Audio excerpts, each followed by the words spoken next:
Good afternoon, honorable members. In the business of the House suspended, the honorable member for Central Grand Bahama had reserved the floor. The chair recognizes the honorable member for Central Grand Bahama. Mr. Speaker, thank you very much.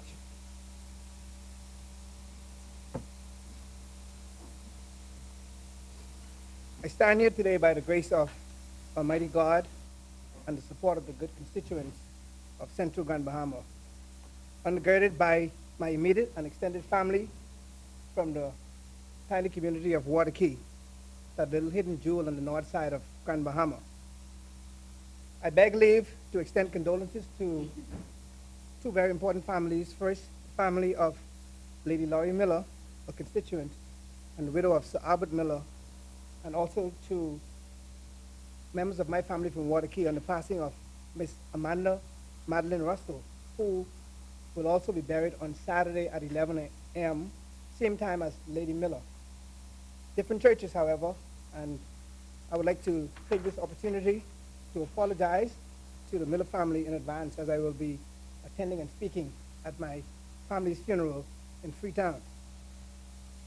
Let me also say congratulations to female colleagues and to women around the world on International Women's Day.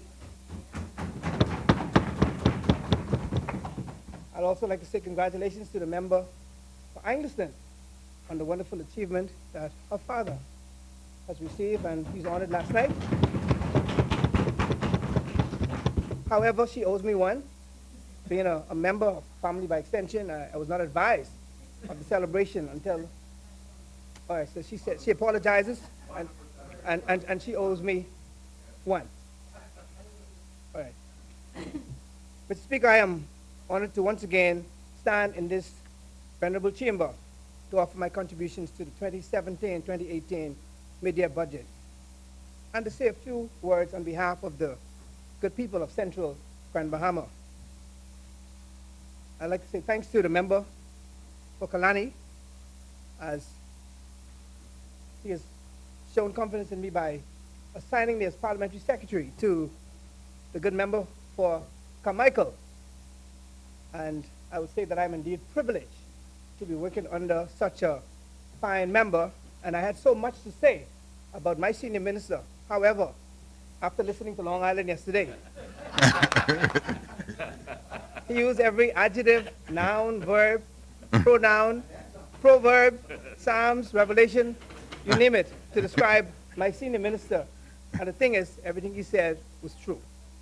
And it's good when you can speak well about someone for so long and don't have to make it up to make them look good. So I do appreciate this opportunity. And to the good member, for Kalani, yes. For Carmichael, I'm not looking for a raise, but I'm looking for some help in Central Grand Bahama.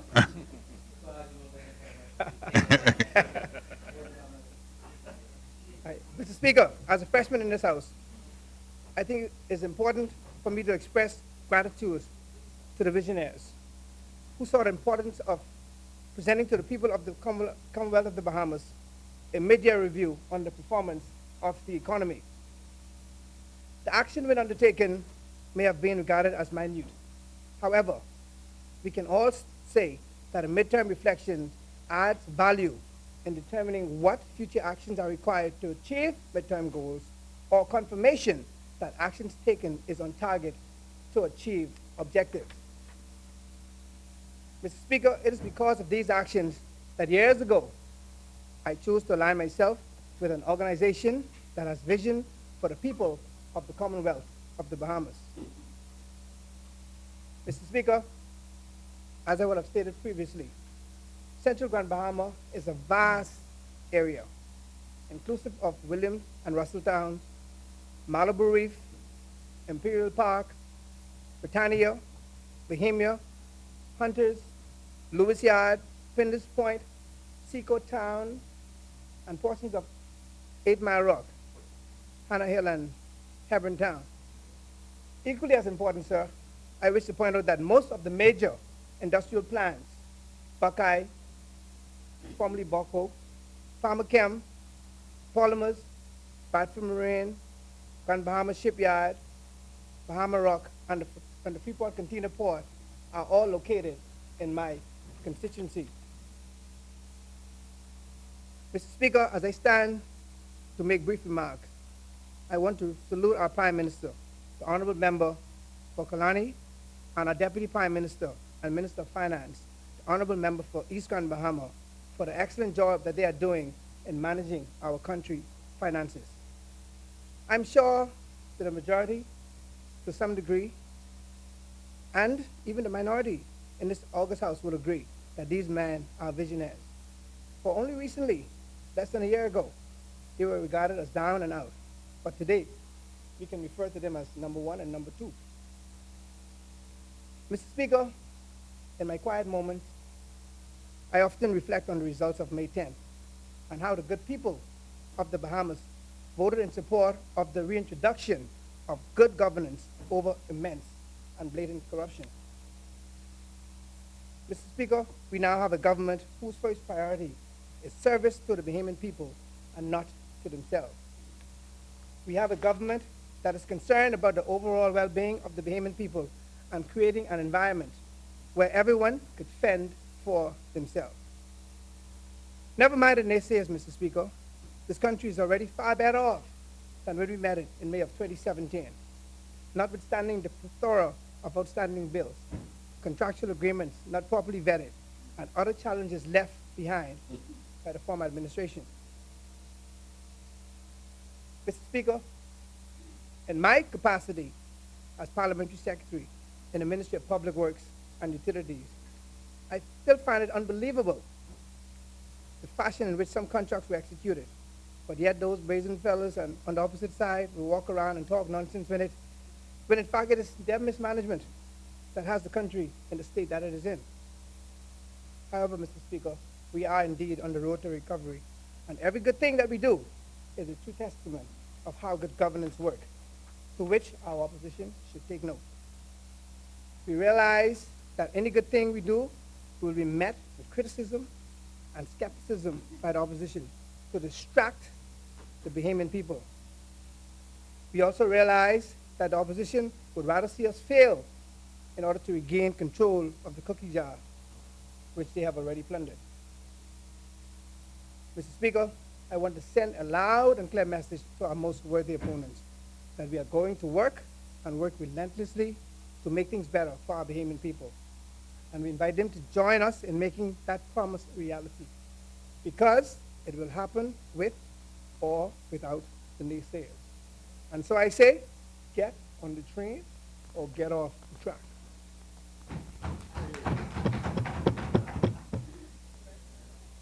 Mr. Speaker, I am one who was impressed with the finance minister's remarks when he pointed out to this House that the country's deficit position has improved by 93.3 million when compared to last year. I congratulate his team of experts for their insights in moving the country to greater economic heights. And you know, as a freshman politician, I'm sure my colleague can also testify that he called cheapness fiscal responsibility. And he's made all of us tighten up and really have a difficult time producing for our constituents with so much less. But we have to do what we have to do to turn this country around. You know, Mr. Speaker, the blind may not be able to see the positive economic change that is coming to this country, but I have no doubt that they can and they will feel it. It is worth noting, Mr. Speaker, and I truly believe that members opposite, and I highlight the good member for Cat Island, for I'm convinced that silently he conveys that the Bahamas today is on the right path and things are much better than they were prior to May of 2017. Mr. Speaker, because of our good governance and transparency, and some of us have indeed our voice again. No longer are we saying, I cannot speak to that subject matter, but rather the information given to me by this administration suffices me to speak openly on any subject matter. Mr. Speaker, I reiterate, and I want to be abundantly clear, that this budget review is an indication that the Minnis administration is committed to a national recovery plan. We had to do more with less. With the sloppy hand dealt to us by our former administration, we have had to pull up our socks and make major changes with the view of having a brighter future. And right now, like the song says, ain't no stopping us now. We are on the move. So, if good news for the Bahamian people means bad news for a handful, well, get your hearts checked by Elizabeth. Or get your hearts checked by Kalani, because more good news is ahead. Mr. Speaker, allow me to speak briefly on my beloved Grand Bahama, where sincere efforts are being made by this administration to ensure that the headwinds are removed and the ship can leave port. This is indeed Grand Bahama's time, and by extension, the Bahamas' time. We, as a responsible government, must finish capital works, projects like the Fishing Hole Causeway, well underway. The Smiths Point Defense Seawall, scheduled for completion this May. The government complex in 8 Mile Rock, scheduled to be completed during the last quarter of 2019, while work on the primary school in Holmes Rock is also progressing very well. I also wish to point out that the long-awaited repairs to the Garnet Lavarity Justice Center and the General Post Office in Freeport will soon take place. Mr. Speaker, in Grand Bahama, I must point out that active studies are underway to arrest coastal erosion by constructing seawalls along strategic locations of the southern shores of central Grand Bahama and the repair of coastal roadways washed out by hurricanes.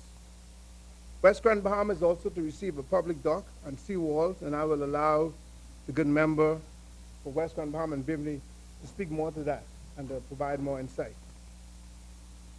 As I stand here, sir, I must speak to the now well-managed minor roof repair program currently underway in Grand Bahama, recently handed over to the Ministry of Public Works and Utilities. Checks are presently being disbursed to homeowners who received damages, who reported them, were evaluated, and provided the necessary documents. Over 6,000 complaints were made. Assessments have been carried out and are still being executed.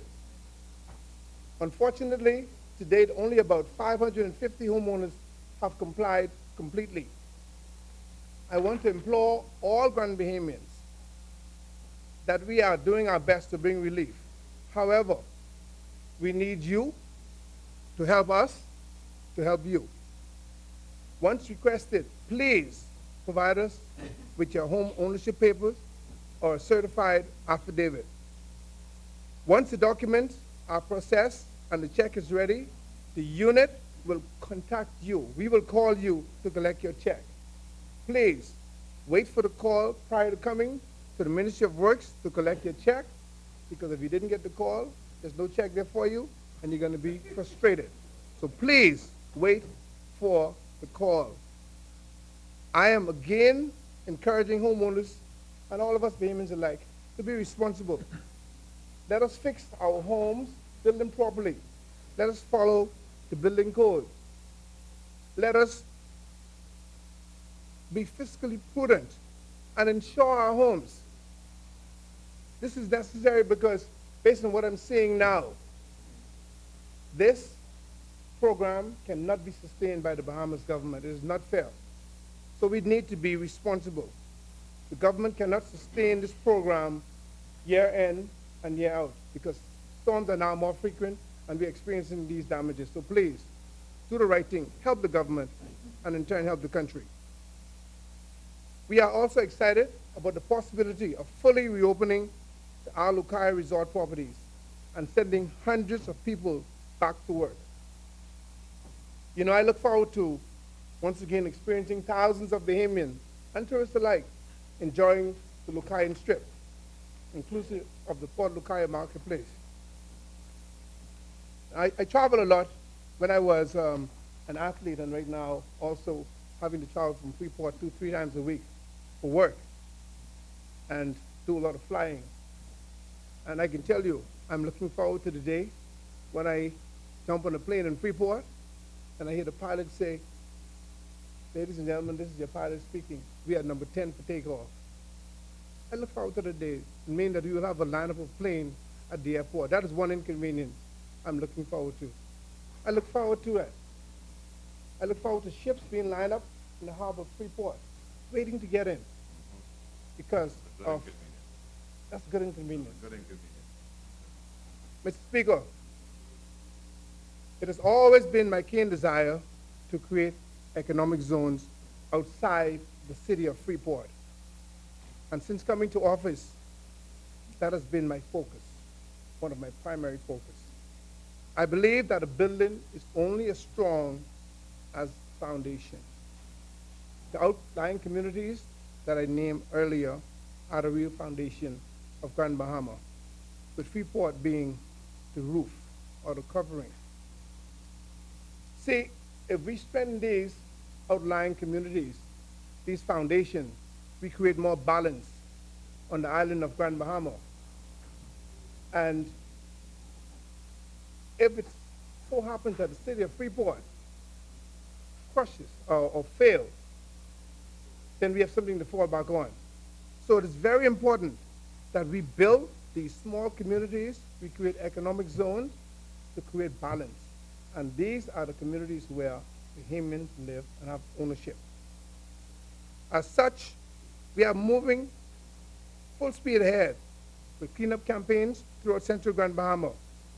We have introduced backyard farming and community farming, which will promote healthy lifestyles and also produce economic benefits for these foundation communities. And it's important.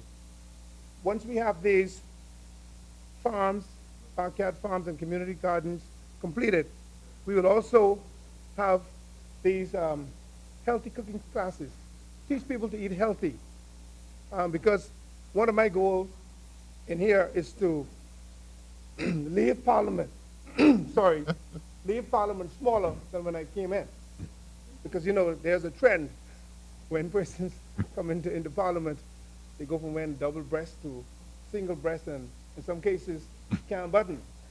So again, I want to encourage us to adopt healthy lifestyles.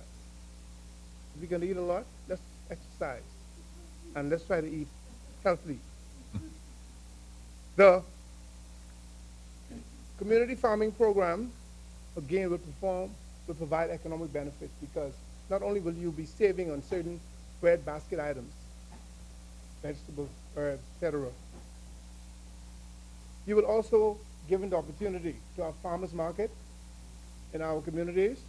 We are also looking forward to having produce stores owned by the locals in these outlying communities. And recently we have had a town meeting, and most of the questions, about 90% of the questions, will get towards backyard farming. Mr. Parliamentary Secretary for Agriculture, I'm telling you, we are dependent on you to help us. We need seeds, we need fertilizers, we need any kind of farming assistance, and I'm sure you and the minister will do your best to assist us. We are being asked to provide compost and topsoil, and we've identified a vendor who provides a whole truckload for $300. Wow. So we are sure that you'll be able to assist us to get these farms going and to help our people to feed themselves, because that is one of the mandates of your ministry. We have formalized a backyard farming bureau, and we provided flyers and brochures with instructions, speaking about our nursery, speaking about plant types, we're offering technical support to ensure that persons with questions that we are providing resources to ensure that you are fully equipped to be a part of this very healthy and financially empowering initiative. We are pushing our Eco Parks initiative, and seeking to develop certain jewels along the shoreline of our constituency. We have in turn also started an eco farm, eco park authority, headed by a chairman, Mr. Ricardo Adderley. We are now documenting our whole vision plan, timelines, procedures to ensure that these jewels outside of the city of Freeport, that they are developed to the benefit of the local residents. There is a beach in Hebron Town named Lovers Beach for obvious reasons. And during my canvassing, I come to find out that that is one of the most beautiful sites in Grand Bahama. We've started cleanup campaign out there on the beach, and we have initiated a beautification project where we are planting trees, and we're going to develop that area as one of the most special destinations in Grand Bahama. And to date, since the cleaning up alone, persons are seeing out there in the evening, cars parked, enjoying the sunset. Tourists are being bussed down there now. So now the locals have been now given the opportunity to open up tour companies. They can now apply for vendor's license to sell foodstuff, to sell souvenirs and tours in their very own hometown, because I still find it kind of difficult to accept the fact that persons have to leave the largest settlement in Grand Bahama, or in the Bahamas, 8 Mile Rock, to go to Freeport for work. So we're trying to empower those persons in their local communities. We are currently restoring the community center at Hunters in Grand Bahama, inclusive of a basketball court, a soccer field, and a community garden exclusive of medicinal marijuana. It's exclusive. We're not including that yet. So we have all the herbs there, except that. We are also focusing on more parks throughout the communities, just to encourage our children to get off the streets. We want them off the streets, and we want our children involved in wholesome activities that develop responsibility, builds teamwork, and good character. Mr. Speaker, the message that I want to send is clear, and it is that Grand Bahama is open for business, not just for the city of Freeport, but all of Grand Bahama. Yes, yes.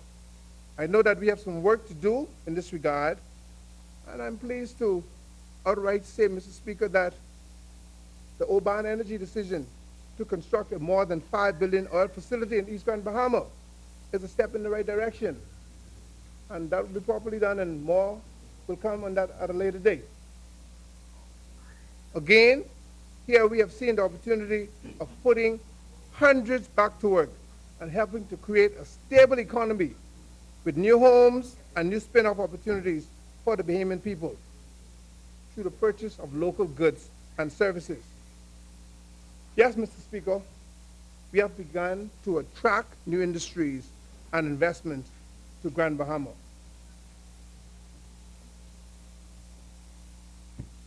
We believe also that Grand Bahama shall evolve from the industrial center to a center of industry and innovation. And yes, we agree that the technology industry is the natural evolution. I am also of the opinion, Mr. Speaker, that there are numerous opportunities in the manufacturing industry. And my team and I are currently investigating that to ensure that we bring another avenue of economic diversity to the Grand Bahama and Bahamian economy. Grand Bahama, as you would know, has the infrastructure. We have the proximity, as we are closer to the United States of America, and we indeed have a prime minister and people who are hungry for improvement and willing to embrace industry and to make the island a technology hub. The Minister of State for Grand Bahama is in the U.S. as we speak, promoting the island of Grand Bahama. Yes, Mr. Speaker, the message here is Grand Bahama is open for business, and I thank this government from the bottom of my heart for its efforts. Mr. Speaker, in my final remarks, for this mid-year budget debate. I wish merely to conclude that in the short period that the Minutes administration had been at the helm of governing this country, much has been undertaken to move the country in the right direction. Considering the myriad of challenges that the Bahamas was and is exposed to under the previous administration, I am further convinced, considering the vision of this administration and the strong desire to bring about positive economic, social, and environmental changes, that the country, and being mindful of the recent report by the member for East Grand Bahama, and with the help of the Almighty God, the Bahamas is on track to achieve the objectives of this administration. My fellow parliamentarians, Mr. Speaker, may God bless you. God bless Grand Bahama, God bless Central Grand Bahama, and may God indeed bless the Commonwealth of the Bahamas. Thank you.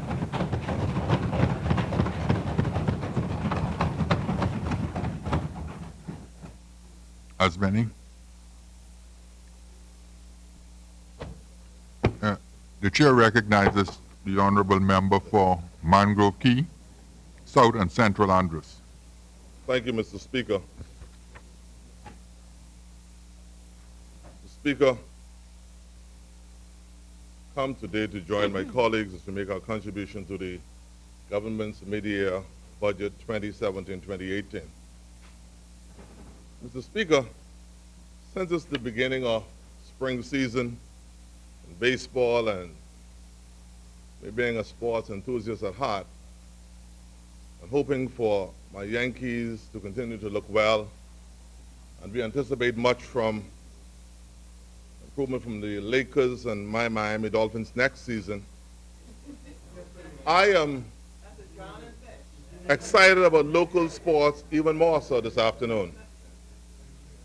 This is simply because in a few days from now, the Bahamas will be hosting our KRCOM neighbors collegially at the annual Grifter Games 2018. Mr. Speaker, this one is special to me, as it is being held here in New Providence, with its patron being recognized posthumously in the person of my mentor, friend, and political father, the late Dr. Bernard Jonathan Nottage. It is my hope that these games will go well. And I would want to see the Bahamas, I would want to be the first part of me to see the Bahamas win these games, but also at the outset to salute the athletes, B3As, coaches, sponsors, the Ministry of Youth, Sports, and Culture, and all those who are responsible for this spectacular event being held in our beautiful Commonwealth. Mr. Speaker, this afternoon I must admit that I'm fighting a little dental challenge this afternoon, which I must take care of as soon as I'm done here in this honorable place. Mr. Speaker, as we are talking sports, in the sports arena, the juncture of halftime is very critical. Especially it allows a team when it appears to be lethargic, unfocused, disheveled, or simply confused, and appears to be beating itself. It allows the coach to simply call for timeout. On many instances, Mr. Speaker, the timeout is called when the coach, if he's a good one, realizes that fans are beginning to walk out and the same disinterested after much anticipation. And the final script in many instances would have been written. The game has been played. The scores are in. Stay tuned. 39-4. Generally, the team doctor and coaches would rush into the locker, sit the players down, and do some immediate assessments, Mr. Speaker. And I'm glad the member for Elizabeth is here, who normally responds to my texts on WhatsApp right away. A good doctor would review their health risk appraisals and see if members of the team need some referrals. We do some biometric measures and see whether their blood pressure is good, heart rates are pretty good. Then look at their body language. It's called static postural assessment. You watch for their body movement, seeing whether members of the team are still alert, flexible, agile, or whether they would only move when they are motivated by the whip of the coach.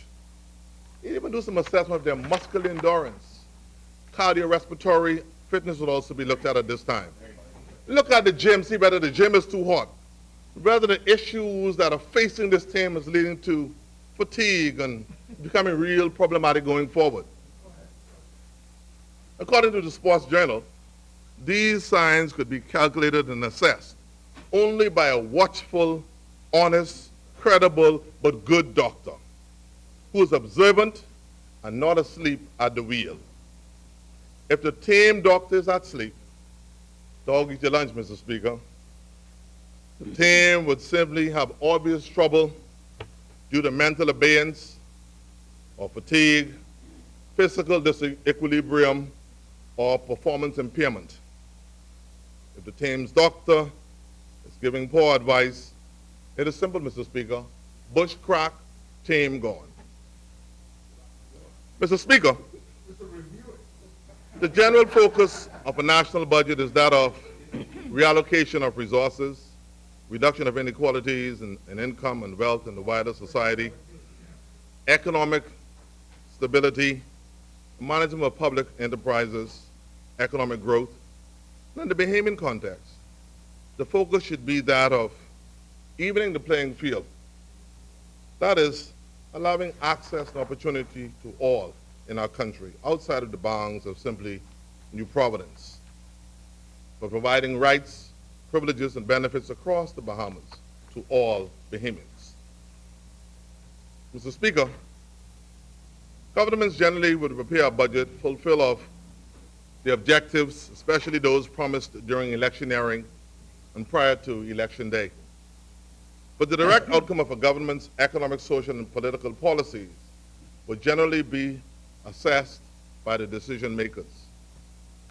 The Bahamas, like our CARICOM, ACS, ACP, and other competitors worldwide, has to compete virtually daily for foreign direct investments, which generally would lead to capital going to businesses with the best prospect of real growth. Generally, investors, Mr. Speaker, seek the best return with least risk. This profit motive is colorblind and doesn't care about politics nor religion. Generally, good foreign direct investments would lead to, in the recipient country, having the latest technology, sound operational practices, financing tools and mechanisms being in place to benefit the recipient state, would lead to improved standard of living, and investments of money generally at once can lead to a good bounce in the economy, which generally creates for the local society headroom for national fiscal timetabling and other national financial obligations to be met in the recipient state. Mr. Speaker, that was the hope and anticipation of which thousands of Bahamians just over a few weeks ago would have had when the Honorable Member for Kalani stood in this honorable place and presented the OBAN's heads of agreement for the construction and operation of a multi-billion-dollar oil refinery and liquid bulk facility in East Grand Bahama, with the projections of some 1,000 construction jobs, 600 permanent jobs, and other spin-off jobs, etc. Mr. Speaker, after the member for Kalani and Prime Minister would have gone to Commonwealth heads of government meetings, CARICOM, and other such forums in more recent times, extolling the virtue of transparency and accountability, and speaking to the issue of alleged corruption and other corrupt practices of past administrations and the kind of business opportunities they wouldn't want to see connected or being brought to the Bahamas, here we are today. This Prime Minister, one Mr. Peter Kruger, Cabinet Secretary, Deputy Prime Minister, and a gleeful cabinet, all would go across to the Churchill building in this hallowed square. Cameras in tow, all in place, only to learn within hours that one, Mr. Krieger, did not sign, or a Summers alleged did not put his own name on the paper he just signed in front of the world. We were to be told by the press secretary that this process was simply a ceremonial one.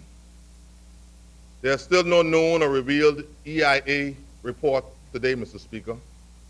Considering Grand Bahama's history in the past with oil refineries, one would have hoped that at least the environmental assessments protocol would have been followed in this matter, Mr. Speaker. Speaker, in the court of law, and you are one who's practiced, but I would say in the court of public opinion, this is saying it's a dastard act of fraudulent misrepresentation. And the issue of rescission or restitution then arises. Many are asking, who's going to pay? Mr. Speaker, this heads of agreement shamble was created as a diversionary tactic, if I must say so myself, by the governing side in the morning that Her Majesty's loyal opposition had put a motion of no confidence in you, sir, was my friend, as to whether you should be allowed to continue to serve in this high office. You, sir, came to reckon with the point that it was a teachable moment for you and for all of us. But this brings me also, Mr. Speaker, to another point. That being the passing of the late Sir David Knowles, legendary sailor, Olympian, who would have been laid to rest just a few days ago at the historic Ebenezer Methodist Church on East Shirley Street, who was maybe not directly involved, but I guess being an accessory, and some would say complicit to some degree, with acts of atrocities or inhumane treatment visited upon black people in this country over years ago. Simply apologize. For this magnanimous gesture, Mr. Speaker, and being a simple island boy, not being a part of the privileged class, this led me to celebrate Sir David in life and in death. Now, reminded of the fact that I might never get invited to dine in Life with Key, nor have dinner on the Eastern Road with the privileged crew, or other places here in New Providence with other people who have done well. And I said I would never attack St. Anne's again in this place, and I wouldn't do that. But Sir David's spirit of philanthropy, human decency, and the hope for better Bahamas lives on. Sir David would have done well. Lady Holly, thanks for sharing him with us, and we do miss him and what he has done for making the Bahamas a better place for all of us today. You, sir, Mr. Speaker, did the same thing. You admitted in your higher office that you would have said some things inelegantly and made some pronouncements, I would say, from your soliloquy in this seat, which led to this member and other colleagues of mine being suspended unceremoniously, I must say. But you had time to reflect. You apologized to this Parliament and to this country. But Mr. Speaker, amidst all that is being said around this country, many questions are being asked. This government has remained stone-faced, aloof, and unrepentant in its view that it did nothing wrong in this Oban Heads of Agreement deal. After collaborating and sitting down and signing documents for the world to see, with a man with such a dubious past, signing on live TV, Skype, FaceTime, Facebook, WhatsApp, nothing wrong?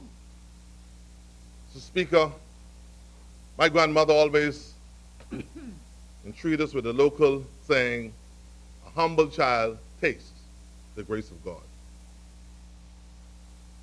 Mr. Speaker, as I hope he is watching this afternoon, the Right Honorable Perry G. Christie, former Prime Minister, must feel a sense of relief and quintessential pride as he now sees the member for Freetown, the Prime Minister and others now celebrating the Bahama Resort.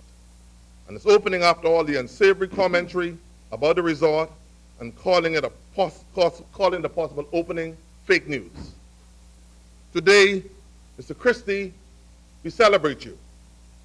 You brought good news to the people, not only for the people, to this government. For Moody's to report, the IMF, CDB, and also to other reporting agencies to come and visit our shores. History will reflect that your government's decision to complete the Bahama Resort and put people to work was one of the best investments this country could have ever lived through to see today. Well done, Perry Christie and Philip Brave Davis. Well done. Mr. Speaker, it was in 2006, under the Christie administration, that the Ministry of Environment and Energy was established. The PLP administration recognized that our environment is the basis of our #1 industry, tourism. Mr. Speaker, our party, like many scores of Bahamians, recognizes and acknowledges our vulnerability to climate change. Mr. Speaker, our country is incredibly vulnerable to climate change. If the sea level rises a mere 5 feet, 80% of our land mass will be lost. It is because of climate change that we are experiencing some of the largest and strongest weather systems in the Bahamas today.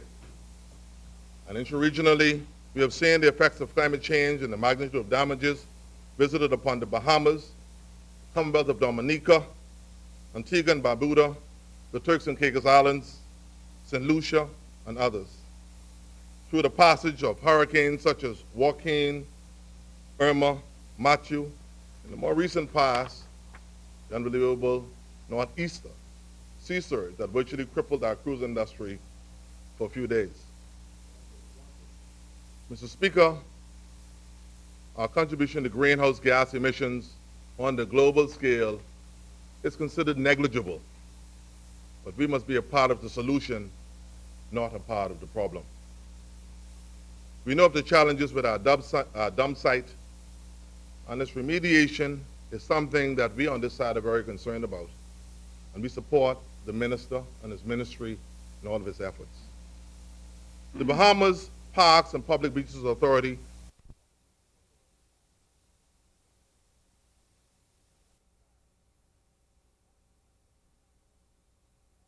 percent of our land mass will be lost.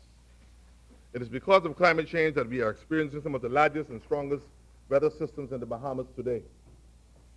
And interregionally, we have seen the effects of climate change and the magnitude of damages visited upon the Bahamas, Commonwealth of Dominica, Antigua and Barbuda, the Turks and Caicos Islands, St. Lucia, and others, through the passage of hurricanes such as Joaquin, Irma, Matthew, in the more recent past, the unbelievable northeaster sea surge that virtually crippled our cruise industry for a few days.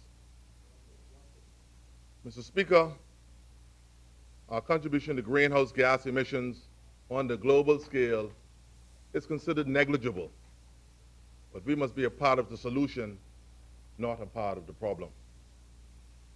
We know of the challenges with our dump site, and its remediation is something that we on this side are very concerned about, and we support the minister and his ministry in all of his efforts. The Bahamas Parks and Public Beaches Authority must remain robust, Mr. Speaker. Our waterfront, public spaces, and beaches must have lifeguards, proper garbage facilities, be cared for and protected as well as humanly and fiscally possible. Our environment must be above party and partisan political politics. Mr. Speaker, in the last administration, the government housing program developments in Sunset Close and Straughans Hill must be noted. Subdivisions and expansion in John Claridge area and subdivision, pardon me, is also on record as doing well for our people. The PLP assisted many people in this country in getting their own home, including my mom.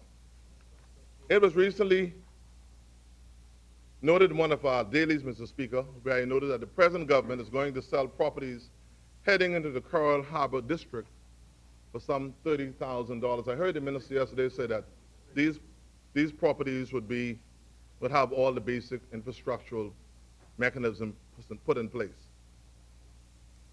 Mr. Speaker, under the PLP administration, our people, especially single or one-bed mothers, were offered, like my mom, Deaconess Lady Mae Forbes, the good fortune of simply making a deposit of 10% of the value of the house.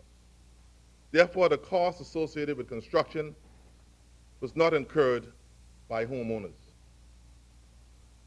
Architectural costs, engineering costs, legal fees at the maximum level of $800, and in some instances, very nominal or small. Under the PLP, we simply built the house. You didn't have to come up with no upfront costs. You didn't have to pay the bank. And in this present scenario that we are now being offered, we noted the fact that people, if you have to borrow $30,000, give and take, for the property, you could imagine that after this is done, the same young woman or young man would then have to go and borrow money, Mr. Speaker, for the construction process while she pays for the property. When would this single mother ever get in that house? The Mortgage Corporation was started by the Progressive Liberal Party to ameliorate situations such as these and to finance government-owned housing, which allowed for the turnkey principle to home ownership in our country. Single mothers with 2 or 3 children, trying to get them a good education, having to pay car, light, water bill, rent, she will never get to realize her dream of that special home. She'll be 55 years old, still playing for land and chasing down a challenging, maybe a dubious contractor before she even gets a home started. I listened intently as the Minister of Housing spoke yesterday about the Mortgage Corporation being able to grant some mortgages up to the tune of some $10 million in most recent days. We will continue to monitor the situation, but it is good news. Mr. Speaker, I would bring things more down home as I'm fighting through this process this afternoon. The level of littering in this city is most appalling and embarrassing to any caring Bahamian. Driving along the airport highway and over the hill, trucks are driving with no covering, beer and liquor bottles, soda cans, paper, fast food containers, chip and chocolate containers, plastic and paper bags are all over the streets. And this happened under the PLP and under the FNM. Both governments did not, in my view, enforce and enact robust legislation to make sure people who are carrying garbage back and forth got to have it covered. These cement trucks who are throwing all the cement around these roundabouts all day, no one being fined. People are taking heavy equipment and digging into our roads. Your car now bumping on the brand new road. We did not do the right thing. Both governments are complicit in this one, Mr. Speaker. People are littering faster than we collect the garbage. Something must be done to correct this view, Mr. Speaker. This is an eyesore. I would like to commend the member for St. Barnabas for his recent efforts in trying to clean up the inner city. But our people need to have a sense of community pride. Him and his staff alone, I drove over the hill this morning. I'm that kind of fellow. And I commend him publicly. Unlike others who are afraid to call their name across the floor, I've been there a little while, man. I ain't scared. That's the difference. So I can stand up and say some things in here. Me and the Prime Minister came and banged in the front at the same time, the same day. I'm a senior man in here, man. I can talk.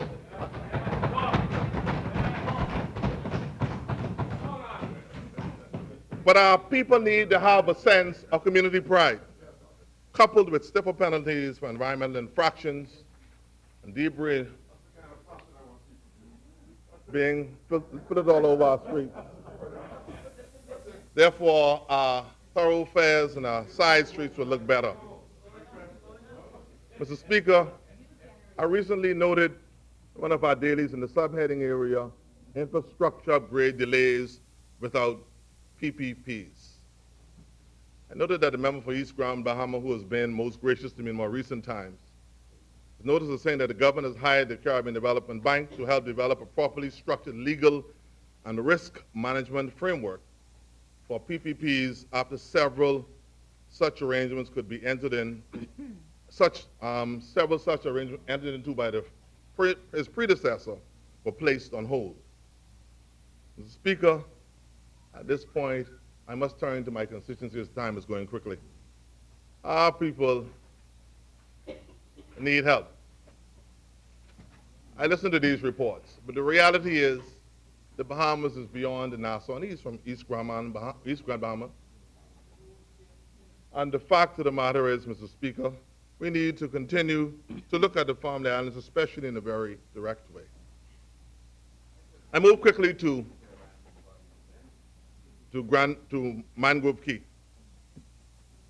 Mr. Speaker, the government's clinic construction process is very frustrating and continues to challenge the community of Mangrove Key. And also it challenges me personally to go to the island community of Mangrove Key and to see the contractors are virtually sitting, being turned around according to reports. Nothing is happening. Mr. Speaker, we need the clinic in Mangrove Key to be completed. Mr. Speaker, as a member for Elizabeth and Minister of Health grapples with funding and other fiscal constraints, we want as ministry to understand that we have been most cooperative and understanding on this clinic matter in Mangrove Key. And if primary health options are not available in Mangrove Key, Fresh Creek, nor South Andros, we will have more persons having to be flown into New Providence for basic healthcare options.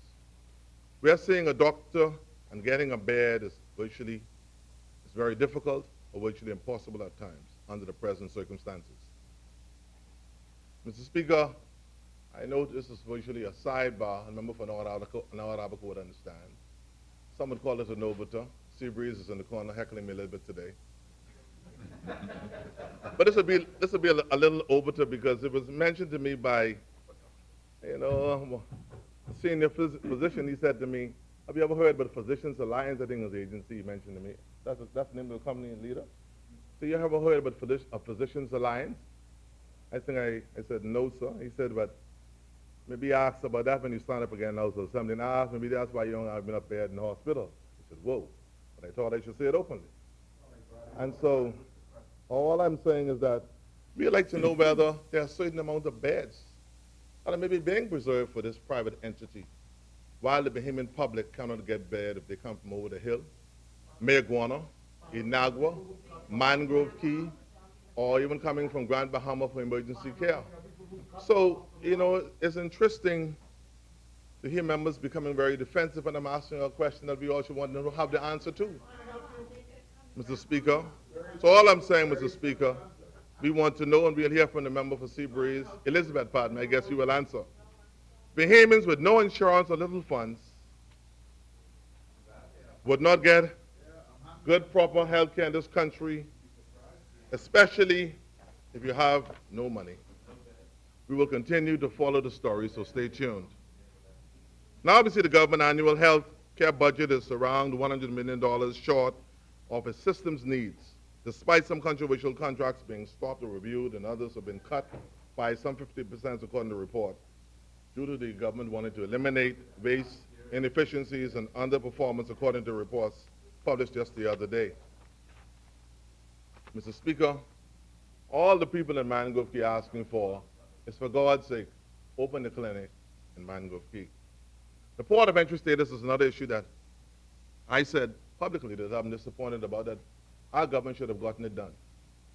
And I really felt bad that we did not complete that port of entry status for Mangrove Key after making the promise. And also the issue of the subdivision and having it open in Mangrove Key, that the everyday young woman who would want to have a home where all the basic infrastructural equipments have been put in place, light, water. We'd like to see the government and the Ministry of Housing getting involved in that process. Now we hear that the Mortgage Corporation is doing much better. Doing something and building some template homes in Mangrove Key. Those unwed or single mothers, and those fellows who go fishing can leave their wives in Mangrove Key in a nice little beautiful home on top of the hill in Mangrove Key. Small homes repair, we hope to also see. I would want to thank Administrator Frances Simonet for her assertiveness. She's been very assiduous in her efforts in this regard, and she would have had a chance to meet also with the member for Southern Shores just across the way while he was there. The sea surges, sea walls are needed real badly in areas such as Buoyant Rock and the government's complex in the Bluff in South Andros. I was just home the other day and viewing the community with Chief Councilor Zebedee Roll, and to see that the areas that we would have gone, what we call the Bay, New Providence, the member for Mount Moriah, who grew up for the most part in town, they would call that the beach. We call it the Bay. That's down home. North Abaco, you grew up, you just spent about a couple of years in North Abaco. You came to town early, so you call it the beach. So you call it the beach. I call it the Bay. So what I'm saying is that the grape tree is virtually in the sea. You can see that the shoreline eroding. By Brother Charles Miller and Kempsville, you can see the same. We need some help. We need to have seawalls. And these are some pretty long stretches, but I am asking the people's government to step in and to give us some help. We need to preserve and protect our shoreline in our community of Andros. We're not asking for much. We're just asking for a little something. For our people, I'm asking for my people's sake. So we need to preserve and protect our community. Mr. Speaker, the playing field at the high school is another thing we need to complete. I want to say thanks to Mr. Major. It's progressing pretty well, but it's time for it to be open. And in areas such as Mangrove Key, as we are thinking and contemplating about giving them full status as a port of entry, maybe expand or give them a new terminal. You were there the other day, Southern Shores. So we need a proper terminal in Mangrove Key as in Congo Town. I mean, I am saying that the government, I would support it. We need to have a template. I don't say nothing like out of the woods, no bunch of money. But I mean, there should be a standard-looking airport across the Bahamas, Mr. Speaker. Not somewhere when you go down for a funeral or one or two places are down, the airport is too small. Look at what North Abaco. You know, I don't like, I would want to say that, you know, I would want to say that North Abaco, you can smile, you can feel better this afternoon. You've been well taken care of. All I'm saying, let a little something flow to South, Andros, and Mangrove Key. That's all I'm asking you, sir. We need a technical facility, Mr. Speaker, also in Mangrove Key. Very industrious group of young people, entrepreneurial, grouping in Mangrove Key, young fellows who work hard. All the young women who are there also. I think Elliott Grange Hotel that is not being utilized would be a good location for something like that to get started in, where our young people could learn how to do bone fishing, the Bahama Host program, culinary arts, basic stuff as tiling and plumbing could be done in the community because most of our bone fishing lodges are pretty full. And our people know how to do basic stuff. And I think it would be good to empower our people also. Not everyone want to come to New Providence when they're done with high school. A lot of our young men. I think it gives them an outlet. Local government in our district, Mr. Speaker, like in many others, are challenged financially. Chief councilors having to decide whether they're going to pay the young lady who cleaning around the place, give her a couple of dollars, or whether they're going to pay the team who's collecting the garbage. Minister of Finance, Southern Shores, you could only be facilitator, I guess, in this one, but I'm asking him directly. We need some help in the Family Islands, Mr. Speaker, with further allocations in these Family Islands. Zebedee Roll this afternoon, my chief counselor, David Nemore. When we would talk about Reverend Keith Robinson and Mangrove Key, they all need some injection, a couple of dollars more to make local government work in these Family Island districts. And I must know this afternoon, Mr. Speaker, as I'm standing here for the member for Elizabeth to take note of, that the doctor that is now in South Andros and Mangrove Key will be leaving this week. So we'll have no doctor in Mangrove Key nor South Andros once again. Mr. Speaker, we will have no doctor as of Friday in Mangrove Key nor South Andros. Mr. Speaker, these are challenging times. In South Andros, Mr. Speaker, I must say that I'm heartened that the member for Long Island in his absence, a young and budding politician who waxed eloquently yesterday and saying what he had to say yesterday. No, I won't say he waxed, yes. I won't say he waxed, I would say he waxed eloquently. And what he said yesterday, and also I hope that, was when I looked at the report, taking a cursory glance at it, know that how things would have been said about my leader. But the most hurtful part is when I saw the photograph of his mom in that report. And having his mother picture in an obituary, in that report by a noted and reputable international accounting agency. That is the lowest of the low, in my view. But I'll say more a little later on that. But all I'm saying to my leader is to be comforted by the fact that what goes around comes around. And it's very unfair what was done to the leader of this party, because at the end of the day, we wanted to have a different kind of temperament and understanding across the board in this parliament. When you're going to go to those kind of levels to besmirch somebody's character, belittle them, I think it's most unfair. But I say to the member for Cat Island, Rumpkins, and Salvador, hold your head high. You're going to be just okay. We anticipate the day when we can have intra-island ferry services between Mangrove Key South and Bering Point that connects north into central Andros. The mailboat service continues to haunt the community of South and Mangrove Key. I don't know, Mr. Member for Southern Shores, you know you were there just the other day, I mentioned. We didn't have mailboat services in the South Andros for almost 3 weeks the other day, Mr. Speaker. That means virtually nothing is on the shelves. Persons having to import basic food stuff on the plane. It's very expensive. My community is relatively very young or relatively old, So, Mr. Speaker, the issue of mailboat services and it being continuous and reliable is a challenge for the community of South Andros and also for Mangrove Key. And it's something that I would be looking into with the minister directly, but I want my people to know that I put it on record, that we are looking into this matter, and there must be continuous mailboat service to the family islands.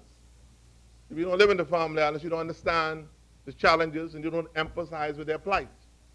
When the mailboat don't come, it affects a lot of people. Has a lot of import and implications for these family island communities. And so Southern Shores, you must help me. I helped you. That's all I'm saying. You must help me. My people. What Sidney Colley signed? But that has dust on it now. Get a new contract and sign a new contract for mailboat in South Andros and Mangrove Key.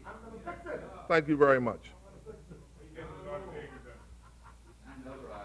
Mr. Speaker, I would commend Coach Aaron Roll and the South Andros High School, my alma mater, for the recent competition competing in the Hugh Campbell basketball tournament.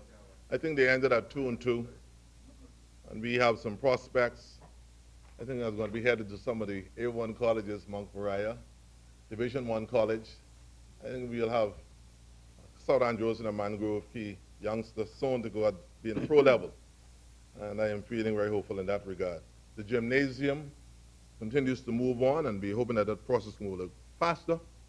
And the library is now open in South Andros, and we'll be getting those computers in this week. I want to thank the DS, Mr. Jerome Forbes, Ms. Monique Pinling from the Pinling Foundation and her family for allowing this process to take place now that our young people could have a proper library that they can utilize for their studies in the community of South Andros. Mr. Speaker, unlike the many other members in here, our community is still challenged by what we call proper cable television. And I am still on this almost into my 15th year. I've written to Cable Bahamas, taken letters, met with the leadership at Cable Bahamas.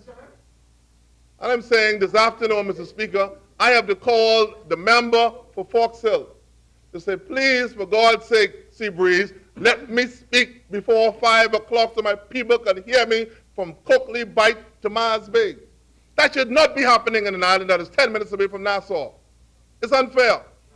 Cable Bahamas had a monopoly in this country and has not done the people of my district well in being able to view cable on a consistent and what I call a consistent level in this country. That is unfair to them.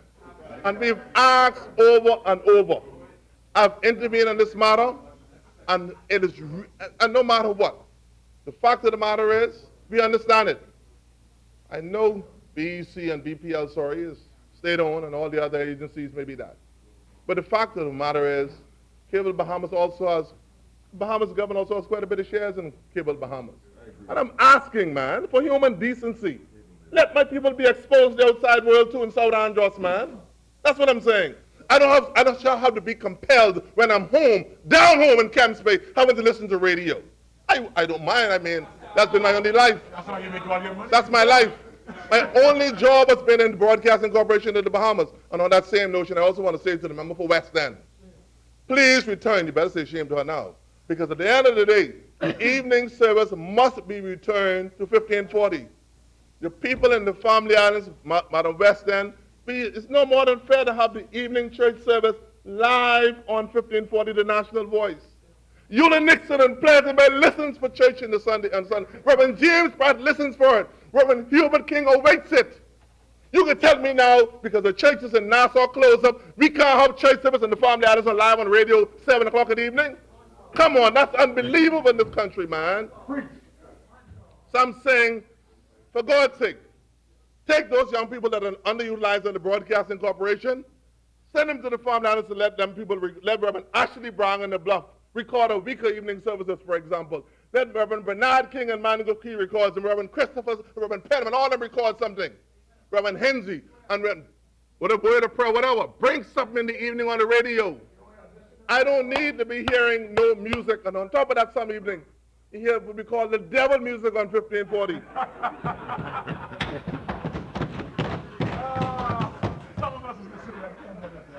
Now, you know, in the name of full declaration, full disclosure, I played some of that devil music too. It made me who I am today, the hometown boy, and Senator Moss would have been there putting in the plug for me to play that devil music. But here I am today, but for the grace of God. So what I'm saying, we want the evening service returned, and I ain't waiting on no more Christian council on that. Get the evening service back on the radio for the people in the farm there. And I'm here in Nassau. I listen to 1540 every evening. I came through that, man. All my life I've been in ZNS. And all the farm there listen for it. You know, this is real talk. Mr. Speaker, you got to help me. Because I just help you. You're my friend. Speaker, I can't talk to you from that high chair, but I know you understand what I'm getting at. Mr. Speaker, also, I must note that ISD is doing some restorative work in the community of South Andros due to the pipe installation. But I'm hoping that Mr. Emil Knowles and his team could complete and do proper paving of the community of South Andros, that we can have a contract issued for the repairs of the road in Central from the Andros town, what we call the Fresh Creek Airport, all the way down to Coakley Bight, once and for all, where people could have good roads, as the roads in Central are now being done from Fresh Creek into the Standard Creek, Stafford Creek area right now as we speak. In the community of Central Andros, what we call Fresh Creek, an airport terminal is really needed. It's now the busiest hub in Andros, and there's been much talk about it over the years. And we are still awaiting the opening of the sparkling new office of the Prime Minister in Fresh Creek, Andros. We are waiting with bated breath for the office of the brand new Prime Minister's office overlooking the hill in Fresh Creek, Andros. And fate would have it that as soon as I'm speaking about the office of the Prime Minister in Fresh Creek, the beloved Prime Minister, member for Kalani, walks in. The issue of land title and clear title is a major concern all over Andros. People cannot repair or do renovations, Mr. Speaker, to their homes because they can't come to the bank and borrow a couple dollars to have no proof of land. It's a challenge. Mr. Speaker, all that land we got in Andros, in the Bluff, young people are being held hostage. All over Blanket Sound, Stafford Creek, Standard Creek, Mangrove Key, Little Harbor, Pete's, Pinders, Grants, all over. Can't get a clear title for land. We got to find a way to fix that. All them papers standing down there from Cresswell stir up them time. Now my good friend Jack Thompson is there. Let's stamp a couple of them, man. Don't wait till the election again to stamp a couple again. People are tired of that kind of old game. That's old game, man. You know, and so we got to go beyond that now. Mr. Speaker, that's old 20th century politics. I had no chance to stump any. I would have been glad to do something, to be honest with you. Mr. Speaker, let it be known that we are not accepting no investors or venture conservation group who are going to be coming to build in no part of Andros, downstream or upstream, on our wetlands and on the shores of Andros under the name of conservation. It ain't happening. To speak up, we are tired of people coming into the community of Andros, building on our banks, coming in to exploit our community. Our people must now be a part of this process. We must have equitable interest in this process going forward. You're not coming nowhere in Fresh Creek, or Blanket Sound, or Stafford Creek, Deep Creek or Little Creek, or the bight between Mangrove Key and South Andros, and building anything else unless the Androsians are part of this process or part of the discussion. The same way they could do it in Grand Bahama and Abaco and Long Island, they could do it in Andros. They could respect our people. Time gone for that. Our people now got to be turning and looking to the rising sun. It's Andros time now, man. That's what I'm talking about.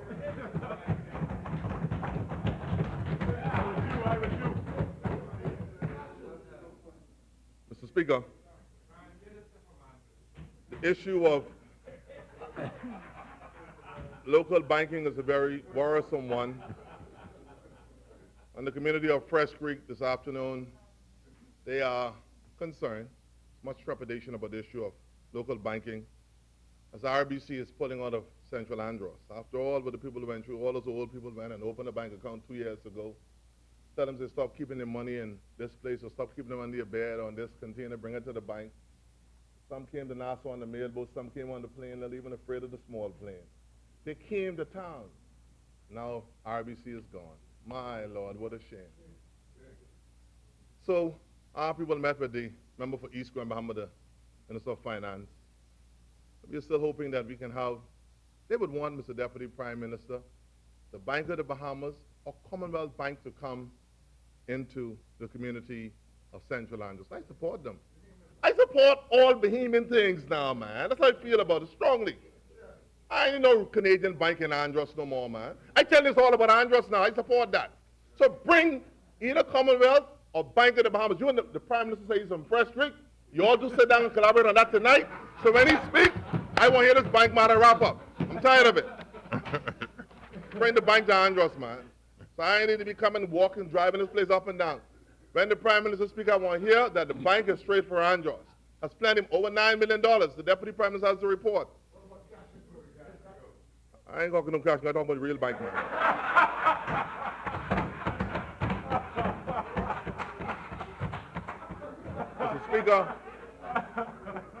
Mr. Speaker, I would publicly like to applaud the efforts of Mr. Arthur Brown for investing in the community of Andros.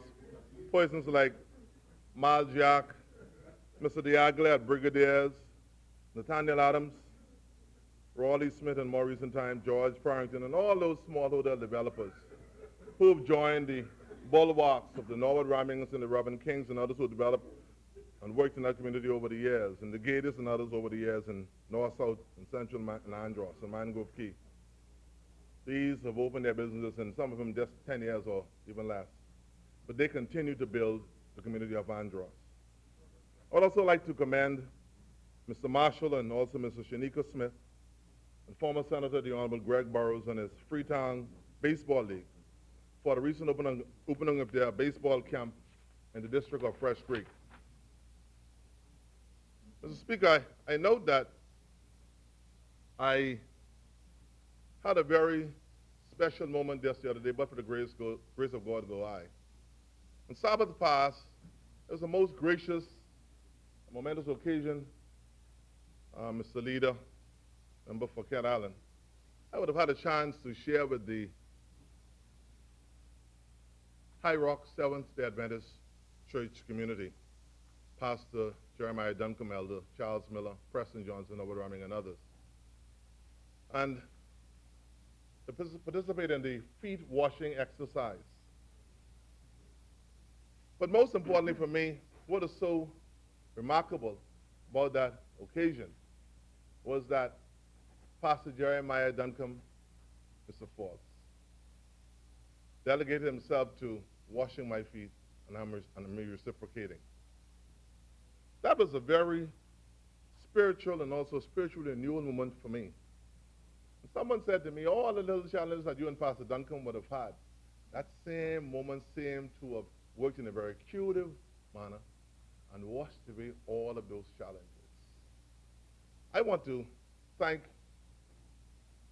Pastor Ramming and Elder Miller for allowing me to be a part of that service. Pastor Jeremiah Duncan has been and continues to be a godly man, past president of the Bahamas Conference of Seventh-day Adventists, who has now moved home to the community of South Andros. He created on that day for me a new feeling of spiritual renewal, collegiality, and a hope for the communities of Andros that I would have to use to fight for my people as I stand today with an indomitable spirit. I would be hesitant to say, a bit hesitant, pardon me to say, but I note the fact that I feel compelled to say to the member for East Grand Bahama, I admonish you, sir, to listen to the advice the IMF, World Bank, CDB, Moody's, S&P, that is Standard & Poor's, the list goes on. But heeding their advice in blind or outright subordination is another matter.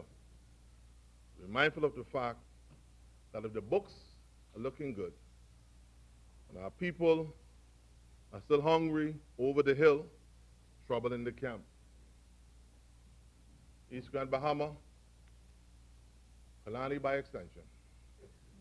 If the books are looking good and the people are getting laid off, or contracts are not being renewed in our fair Bahama land, it's going to be a time of tension in the wider Bahamian society.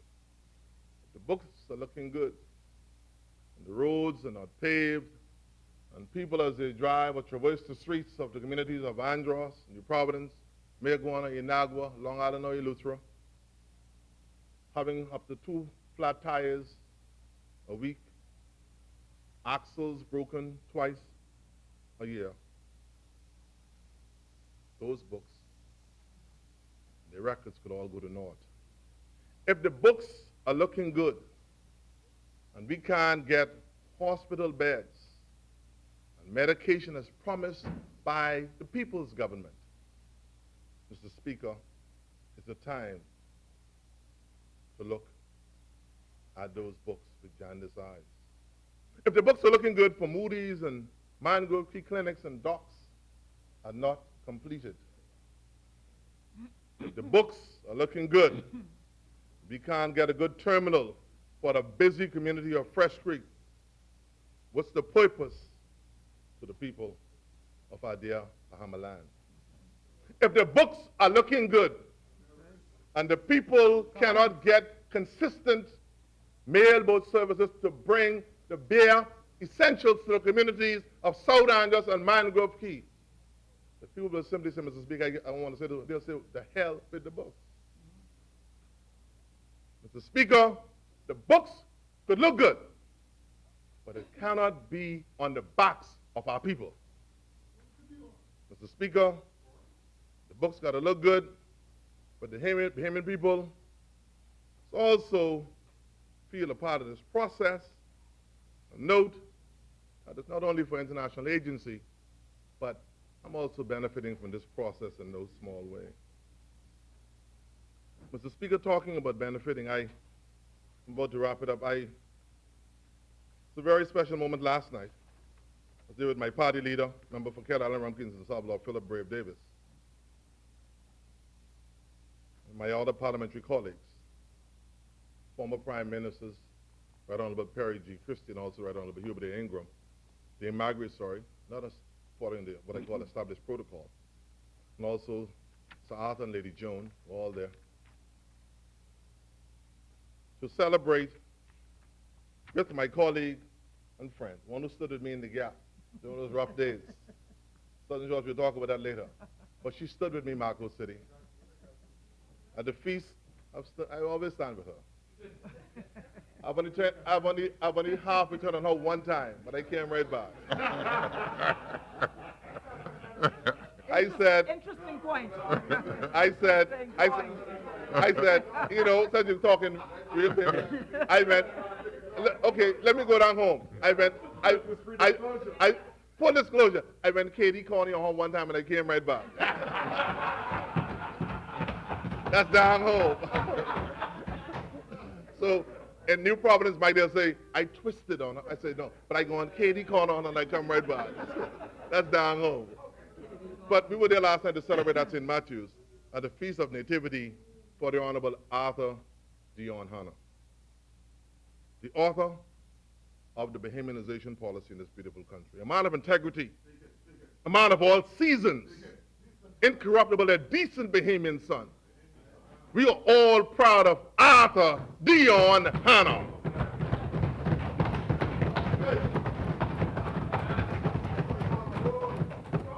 As I looked at AD last night, my heart became full because I realized that is not the same man who I saw, who gave advice, and also always had a little light moment, jocular at times, very much so jocular, but gave good advice. But I noted the fact that I saw the member for Angleston walking with her dad. I had to hold back my tears last night, because this is a man who fought for this country when all the chips were down, and a man who left public life with his reputation intact.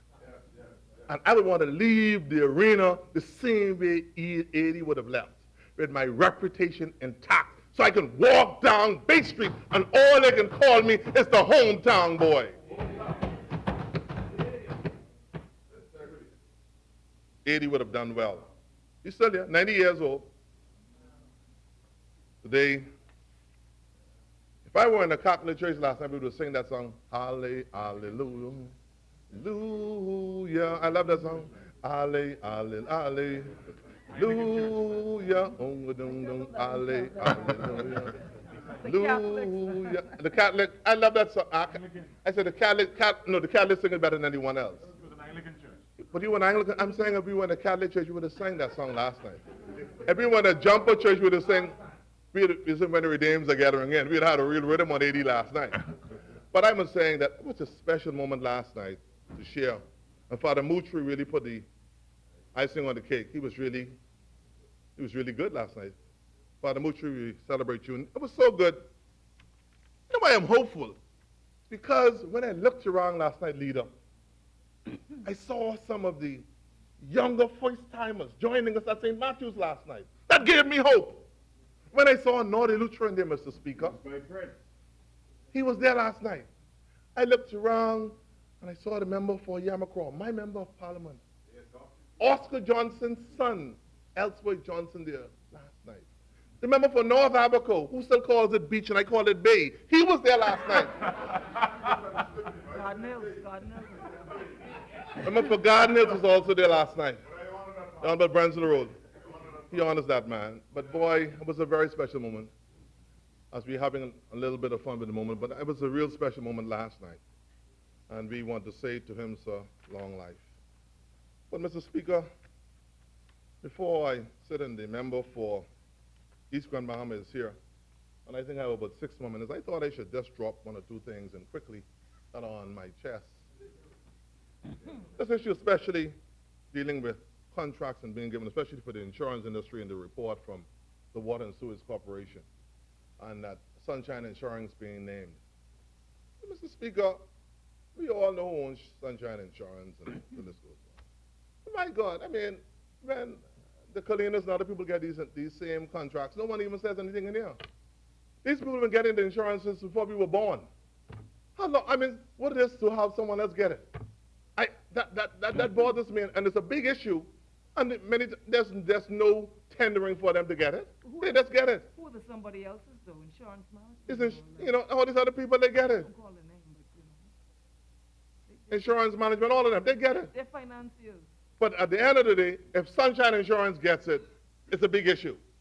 And I could go down home with another thing. I listen to the member for East Grand Bahama, and I can say this one. I ain't consulting nobody on this one. I was a little taken aback because the former member this former member supports the member for Carolina, Kingston, Salvador. This former member is much aggrieved. I spoke to him the other day, and I listened to the Deputy Prime Minister member for East Grand Bahama talking about members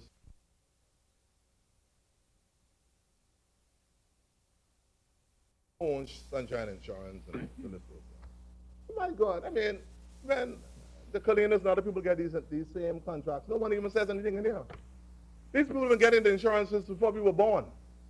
How long? I mean, what is this to have someone else get it? That bothers me, and it's a big issue. And there's no tendering for them to get it. They just get it. Who are the somebody else's though? Insurance Mouse? Isn't, all these other people, they get it. Don't call the name, but Insurance management, all of them, they get it. they're financiers. But at the end of the day, if Sunshine Insurance gets it, it's a big issue. And I could go down with another thing. I listened to the member for East Grand Bahama, and I can say this one. I ain't consulting nobody on this one. I was a little taken aback because the former member, this former member supports the member for Carolina, Kingston, Salvador. This former member is much aggrieved. I spoke to him the other day, and I listened to the Deputy Prime Minister member for East Grand Bahama talking about members who got these contracts for X amount of years. The premises were not even occupied, and the governor's got to pay these monies out to these people. I'm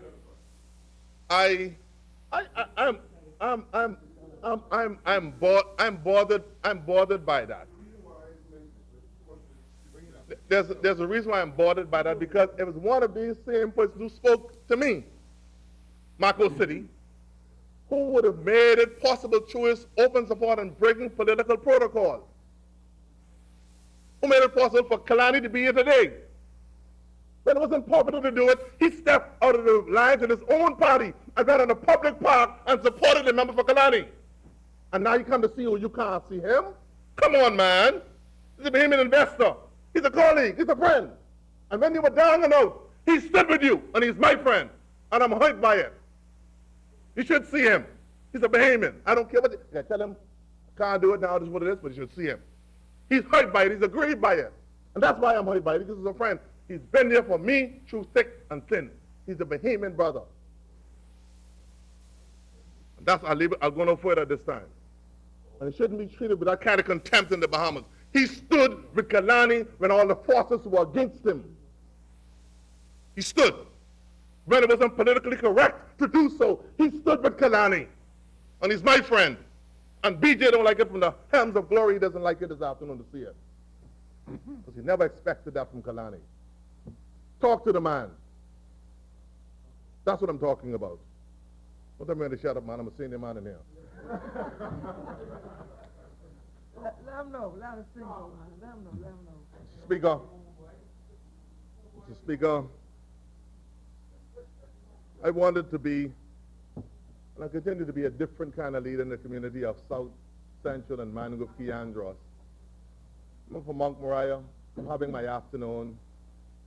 I want you to come and build a little something in Pure Gold also, you know. There's plenty of land. You got Pompey Bay roots, man. So you could go between Pompey Bay and Pure Gold. Although tempted, I never solicited, nor requested, nor coerced any government department or ministry into terminating any contract or anyone who was permanently employed in the government department in Andros. I wanted to be a different kind of member of Parliament, Seabreeze. I wanted to bring wholeness to the communities of Andros. I know what the community would have gone through Yamacraw. I believe that I should be the bigger one in the room. So therefore, when I'm hearing the expressions of, well, the government has saved some $80 million and some person's contract would have been issued for 3 months, 6 months, or 3 years, and therefore they're not being re-signed, Mr. Speaker, that bothers me this afternoon. You know something, Mr. Speaker? Present side, the major victory at the polls. Many of them same people who took the job from this side voted for them. Many of them fooled the PLP, who we tried to help, and they got the job. And on top of that, in this small society, Mr. Speaker, Let's talk real talk. When you fire someone or don't issue a contract to somebody thinking you're hurting a PLB, she might be a PLB, but her 2 or 3 sisters who got all them children and everything else, and her Grammy, all them are F&M. That's what we face in this community, Mr. Speaker. So I'm saying that we got to look at things beyond what I call Janus-eyed politics, Mr. Speaker. Mr. Speaker, let's build a better Bahamas. One where persons don't have to go to work on a Friday morning being afraid or with much trepidation as the people walk around in ministries and say, who's next? Instead of tearing down, let's build. Mr. Speaker, it's against that backdrop. But I can stand here now and say, amidst all the challenges on the horizon, that I continue to hope for a better day in our fair Commonwealth. And as we once again welcome our friends from around the region and we showcase the Bahamas to the world in our Carifta Games to be held here in our Commonwealth under the patronage posthumously of my late political father, friend, and mentor, Dr. B.J. Nordich. I'd want to wish this government the very best on behalf of the good, hard-working, and decent people of Mangrove Key, South, and Central Andros. It's against that backdrop that I support the aforementioned bill, and I'm much obliged, Mr. Speaker. Thank you very much.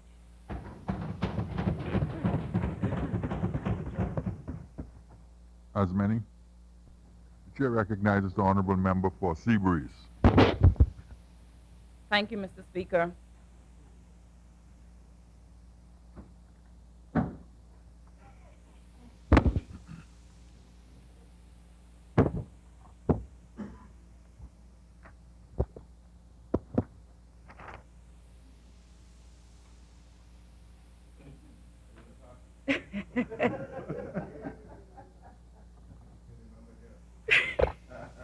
Mr. Speaker, I'm so glad to be able to speak after South and Central Andros.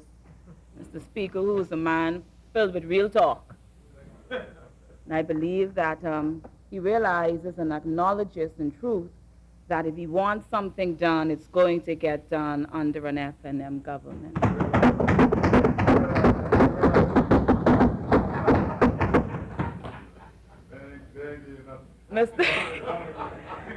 Mr. Speaker, I'm grateful to God once again for this second opportunity to make a contribution to the mid-year budget debate in this honorable House among honorable members. I'm thankful to the Bahamian people and particularly the good people of Seabreeze, constituents of Seabreeze who have and continue to repose confidence in me to serve as their member of Parliament. And indeed, Mr. Speaker, I'm also continuously grateful to the Honorable Prime Minister and member for Killarney for his confidence in me to serve as a member of his cabinet.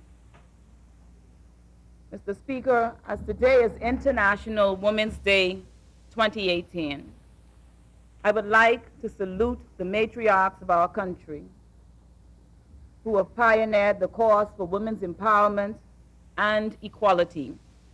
And I wish to give special recognition to our women of rural communities, primarily women and girls, on our family islands who continue to build strong communities and families in remote areas of our archipelago. Mr. Speaker, at 8 p.m. tonight, ZNS will broadcast a documentary on rural women in commemoration of this year's theme. And I invite the entire Bahamas to tune in and give us your feedback through the Department of Gender and Family Affairs, Ministry of Social Services and Urban Development. Mr. Speaker, women have come far, they've traveled wide, and we've come from a mighty long way. Mr. Speaker, I applaud the women of this country and around the world for what they have done to allow me to stand here and others on this International Women's Day. Mr. Speaker, one Robert H. Scholar said, and I quote, "Tough times don't last, but tough people do." Mr. Speaker, quoting the good member for East Grand Bahama, my Deputy Prime Minister and Minister of Finance from his budget communication for 2017-2018 fiscal period. He said, and I quote, "The Bahamas was well on the way to financial ruin, and the economy was in dire straits. The state of the economy was very disheartening. Our future looked grim," end quote. Mr. Speaker, this F&M administration is coming up, like it or like it not, on the rough side of the mountain. And I don't believe God has brought us this far to leave us. Mr. Speaker, on the backdrop of what I term reckless governance, any reasonable thinking person would understand and appreciate, from the man on the street to the woman in the bank to the honorable members of this House, that the Progressive Liberal Party was not good then, and they are not good now. Mr. Speaker, we suffered under that administration not one, not two, not three, but 4 downgrades under that administration. And this had nothing to do with whether Standard and Poor's or Moody's believed their projections. This was nothing to do with belief. This was fact.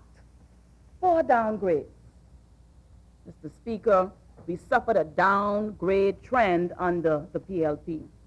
Downgrades were trending under the PLP on Skype, it was trending on Facebook, and it was trending in every Snapchat group. When I remember the PLP, I remember downgrade. Mr. Speaker, whenever governments come in, you always try to give persons the benefit of the doubt and governments, and so they started with an A. Let's say they started with an A. Let's say they came in and they won in great numbers, and we gave them an A when they started. Let's be fair. Mr. Speaker, notwithstanding that A, 4 downgrades, we gone from there, we went to B. The next report card went to C. Another report card went to D. And Mr. Speaker, they went straight down to E. Mr. Speaker, 4 opportunities, and they went to E for effort. Mr. Speaker, from all indications, the former government almost ruined our economy. And from the perspective of many, they made a mess of the financial services industry. And this government, notwithstanding the opposition's ongoing charade of smoke and mirrors and failed attempts to distract, will and is turning things around. We are turning things around, Mr. Speaker, and we are doing it rapidly. Mr. Speaker, I passed the Farrington Road area this morning. Roads are being paved. I passed the JFK or John F. Kennedy Drive roundabout yesterday, a huge Bahamian-made conch shell being erected to decorate the roundabout and improve our aesthetics. Mr. Speaker, talk is cheap, but money buys land. The Bahamian people can see under this government where the money is being spent in only 9 months. That is the clear difference, Mr. Speaker, between the F&M and the PLP. We deliver, they promise. Mr. Speaker, under the guidance of the member for Killarney and the work of the member for East Grand Bahama, the fact is that in year 1 thus far, no downgrade under an F&M administration. Under the former government, every year, downgrade, downgrade, downgrade. I was wondering when their teachable moments were going to turn into learning opportunities. Every year was another downgrade. And we still continue to say teachable moment. Another teachable moment. Mr. Speaker, we have streamlined our financial performance as we have committed. Reportedly, revenue collection is up by $25 million compared to last year up to December. New spending is down. The GFS deficit position has improved. $92.3 million compared to last year. Mr. Speaker, this Free National Movement administration is transforming the fiscal, physical, social, economical, spiritual, educational, judicial, entrepreneurial, urban, over-the-hill, suburban, and rural landscape of our country. No question about it. And Mr. Speaker, we will continue to move up by the help of the Almighty God and support of his wonderful people. Mr. Speaker, this Free National Movement administration made a commitment to the Bahamian people that we would endeavor to improve the economy and provide opportunities for Bahamians to participate in and benefit from. Mr. Speaker, all my adult life it has been, from what I have seen, a mantra of the party that I serve to say what it means and do what it says. Delivery is our legacy. Mr. Speaker, while everyone may not understand everything, the Bahamian people can rest assured this Free National Movement administration will deliver a better Bahamas. It has been our legacy to leave it better than we found it, and we will not be leaving from these honorable halls as government anytime soon, from what I can see and from what I hear. In another quarter, they say, if you can't beat them, you might as well join them. The Speaker, we're going to get comfortable over here. Yes, yes. They might as well join us. We're going to fix it. South and Central Andros might as well come over while the going is good. Mr. Speaker, here we are midway through the fiscal period, and I am very optimistic that the country is headed in the right direction. The austerity measures instituted by the government at the beginning of this fiscal period have begun to pay off. Mr. Speaker, reality is the road is rough, the going gets tough, and sometimes the hills are hard to climb. But there is no doubt in my mind the Bahamas is coming up, and we will do so under a minister-led administration. Mr. Speaker, the Minister of Finance member for East Grand Bahama has reported that the economy has started to show signs of recovery and that there has only been a marginal increase in the unemployment rate between May and June last year. The forecast of future growth in the tourism sector and the renewed investor confidence gives rise for hope. The economy of the Bahamas is on the road to recovery, with real growth estimated at 2.5%. These are facts, Mr. Speaker. Mr. Speaker, I am happy to report that my ministry is committed to doing its part to cutting the proverbial fat, reduce wastage, and streamline our spending. Mr. Speaker, notwithstanding the challenges associated with the measures taken by the government, the Ministry of Social Services and Urban Development is focused on providing quality service to and on behalf of the Bahamian people. We are streamlining our social services and urban renewal product to ensure that priority is given to those in need and the most vulnerable among us, including the disabled, senior citizens, the homeless, the mentally challenged, the widows, the fatherless, and the motherless. Mr. Speaker, the first months of 2017-2018 fiscal year has been productive in the Ministry of Social Services and Urban Development. We continue to provide all services, protection, and assistance as necessary. Mr. Speaker, it's very important to make this part clear. The only program in social services that has ceased to continue is the RISE program, which discontinued as a result of the date the program was set in the contract to conclude August 2017.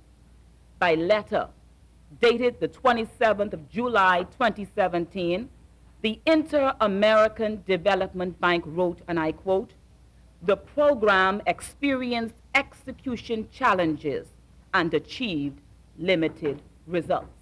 End quote. Mr. Speaker, to settle the intent of mischief makers, I find it once again necessary for me to clarify for the public that RISE was a pilot project monitored by the Inter-American Development Bank and functioning on their loan facility. The former government did not meet targets under the contract, and thus it was discontinued. Mr. Speaker, the program started under the Progressive Liberal Party administration, as is their reputation of failure and failed projects and failed promises. That's what happened. It is the RISE program that did not yield under that administration the intended fruits.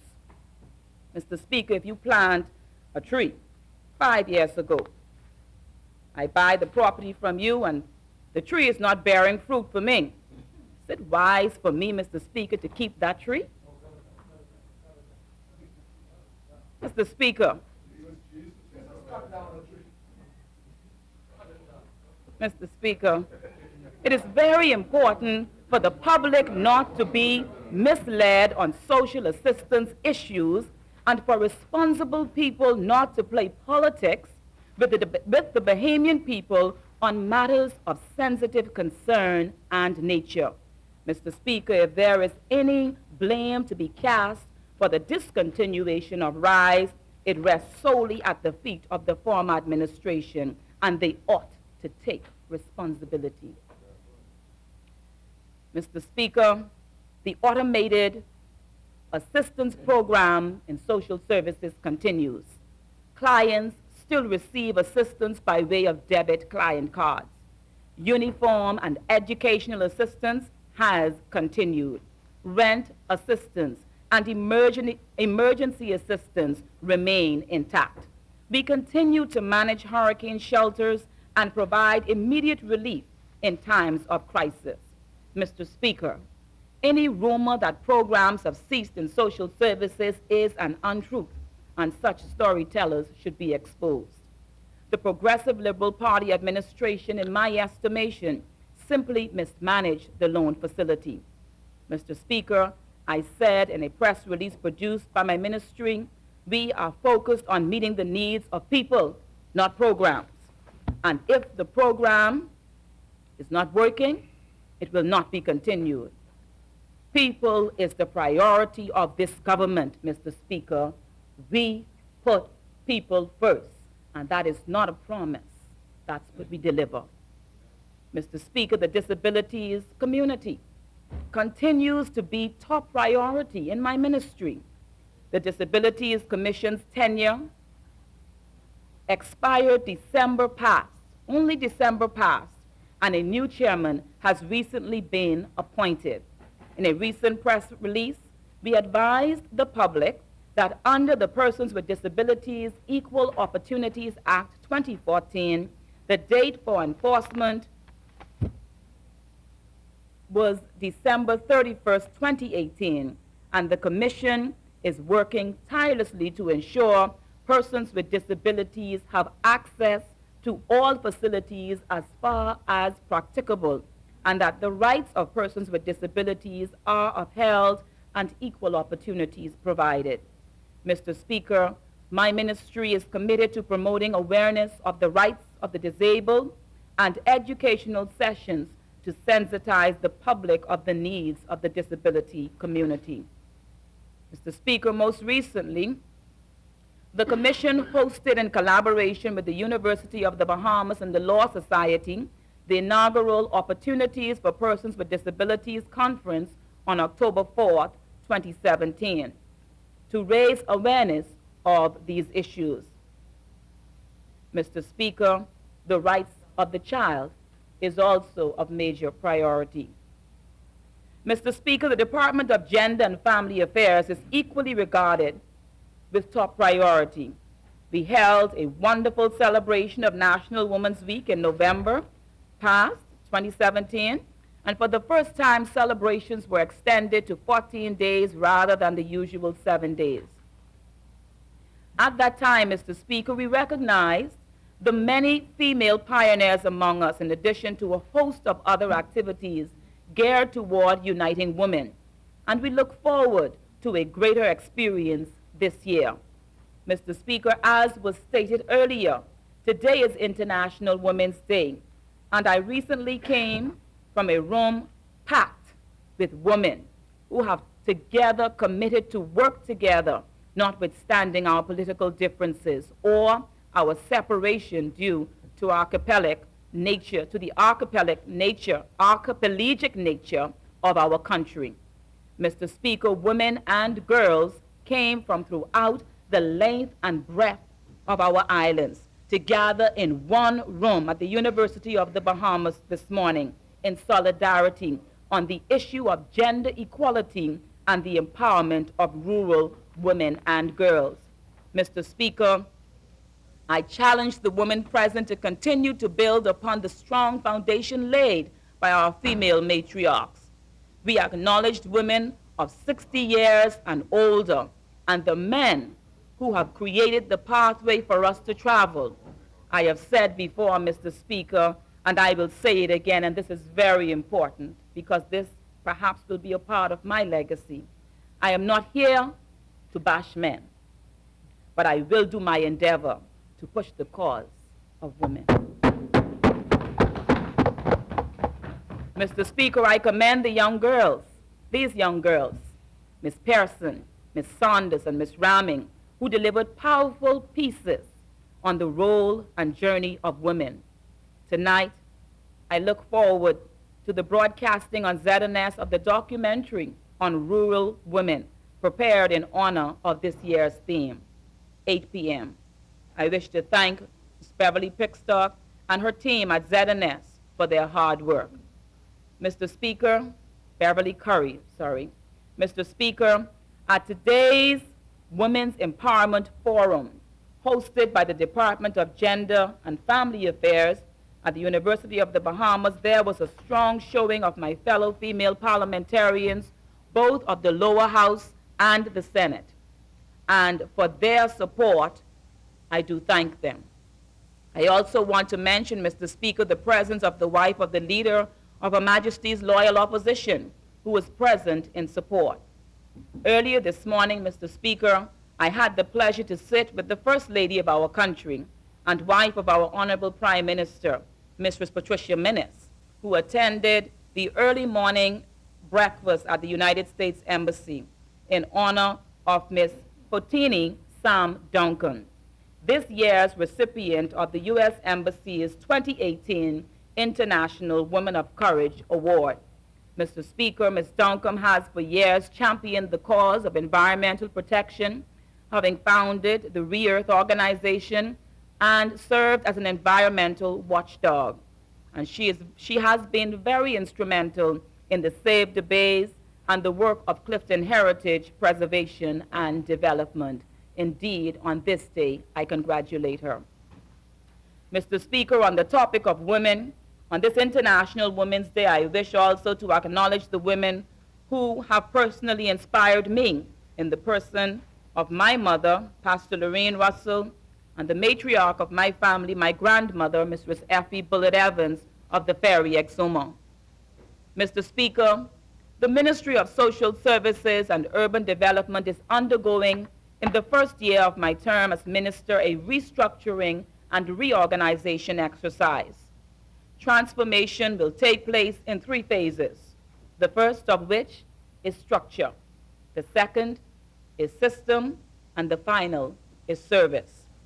Our objective is to deliver excellence in service. Mr. Speaker, there is currently a rotation and devolution exercise taking place in social services so that our clients can have easier access to the social worker. We expect dramatic changes in attitude, appearance, and performance. Mr. Speaker, several great initiatives are happening in urban renewal.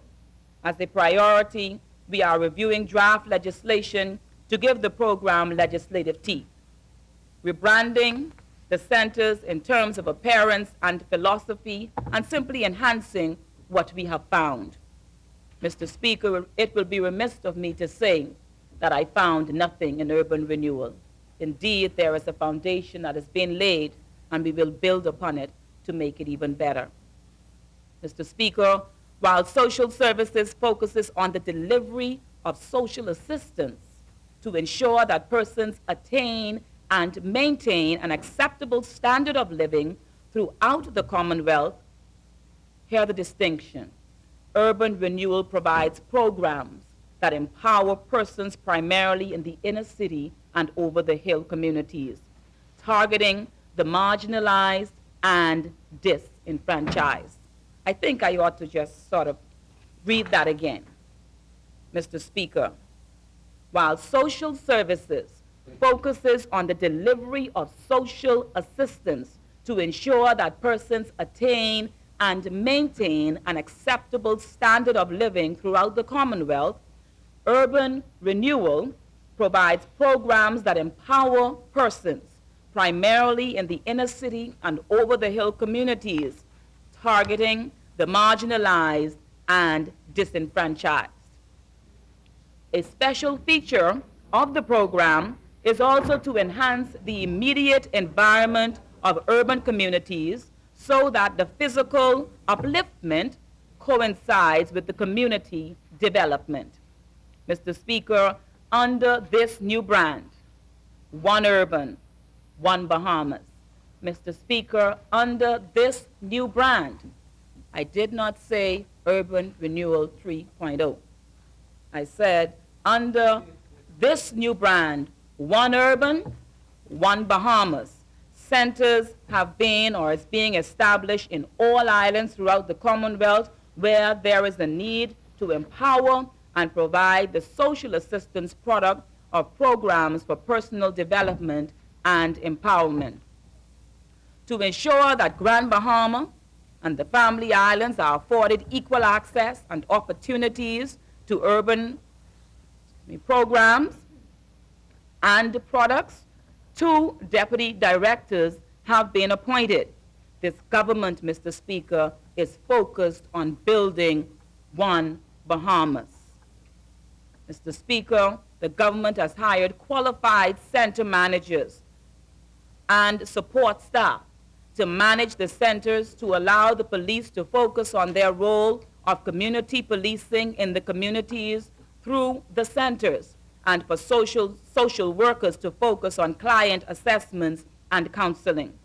Mr. Speaker, the interagency component of urban renewal is essential and integral to programs and products offered by urban renewal as we seek to function in the inner cities and bring services to our brothers and sisters in depressed communities. Mr. Speaker, one division within urban renewal is the small homes unit. Mr. Speaker, I wish to commend that unit and the team.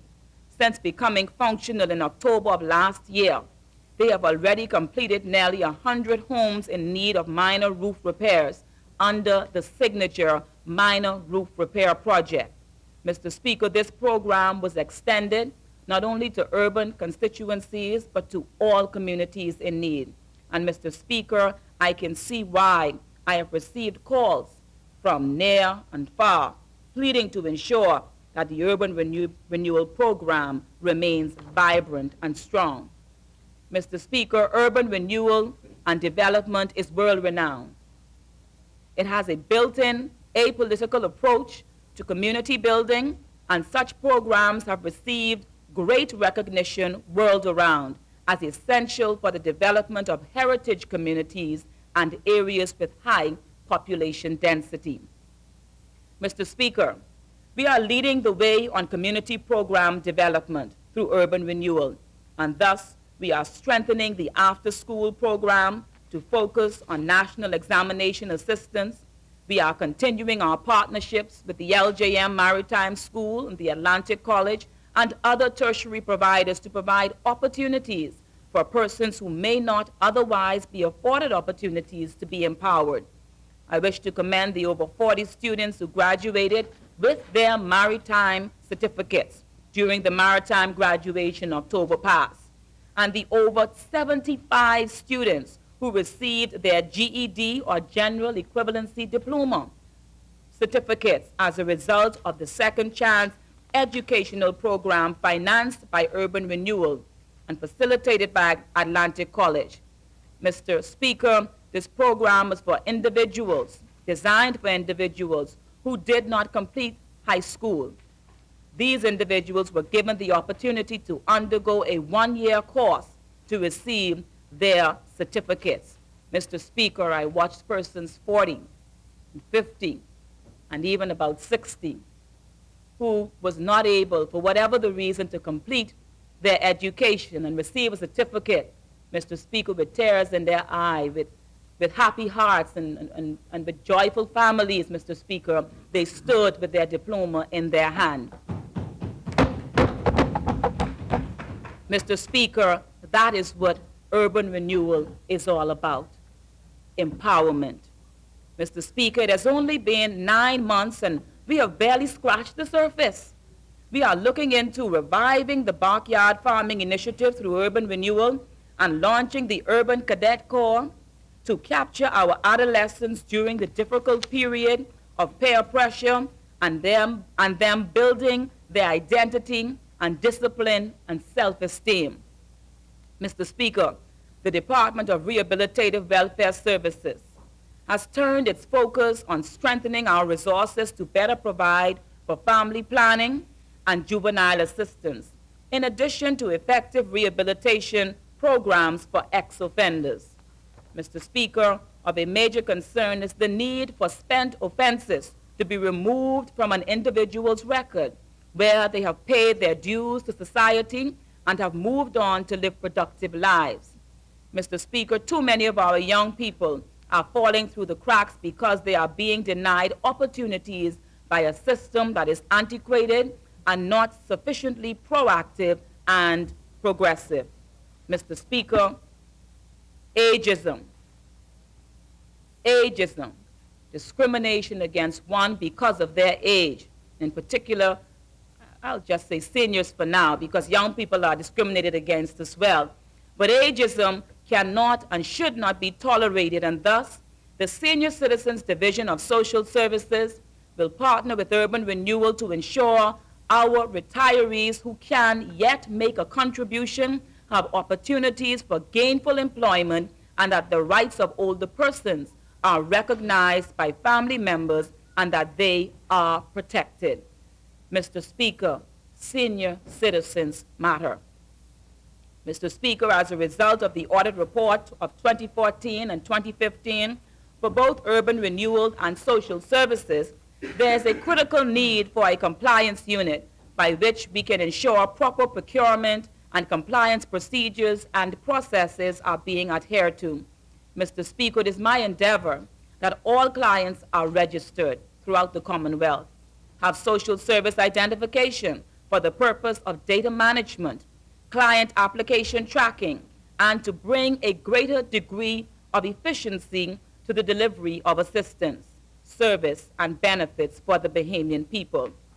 Mr. Speaker, in some instances, we have found too much intentional double, triple, quadruple dipping by persons who have made up in their mind that they will live off the government.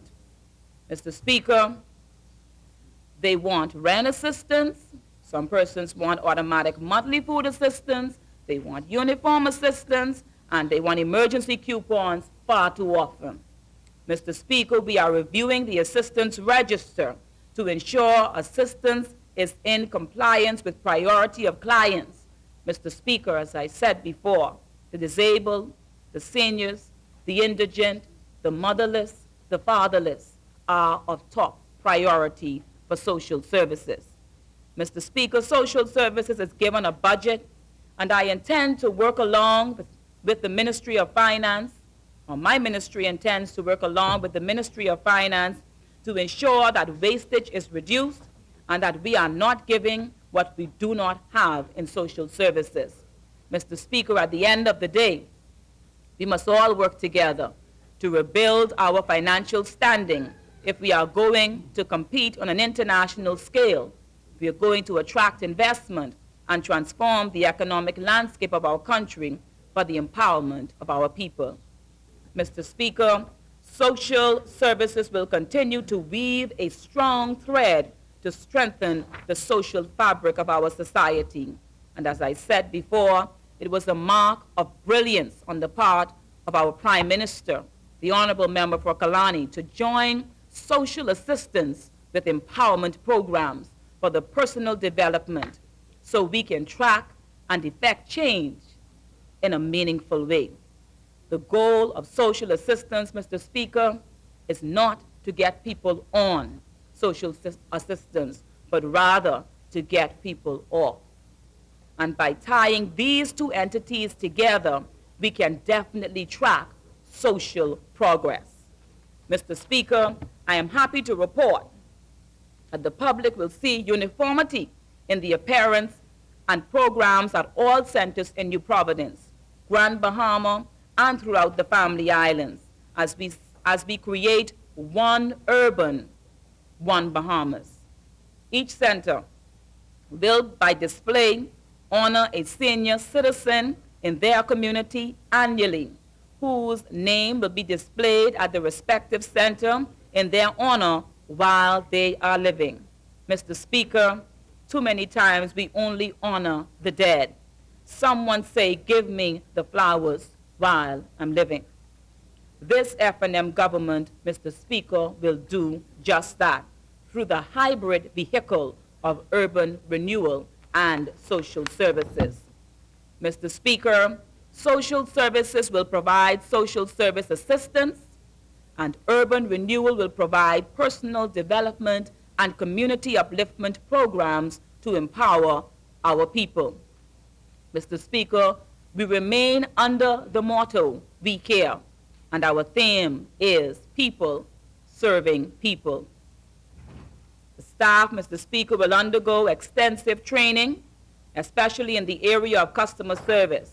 Mr. Speaker, my ministry is a caring ministry, and we want to convey that to our clients. I take this opportunity to commend the management and staff of social services and urban development for their continued work and sacrifice. Mr. Speaker, I must report at this juncture that I have had the opportunity to tour all urban renewal centers, and I have found, Mr. Speaker, that they are not conducive to the kind of service we endeavor to provide to our people. We are therefore seeking, in many cases or instances, to find suitable accommodations to house the urban development centers where appropriate. Mr. Speaker, we are in the process of expanding the program by establishing urban centers in Adelaide, Mount Moriah, and on Long Island, and Bamboo Town.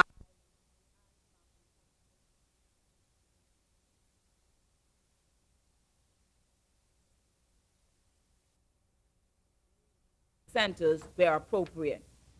Mr. Speaker, we are in the process of expanding the program by establishing urban centers in Adelaide, Mount Moriah, and on Long Island, and Bamboo Town, as there exist pockets of urban spaces and rural communities in these areas.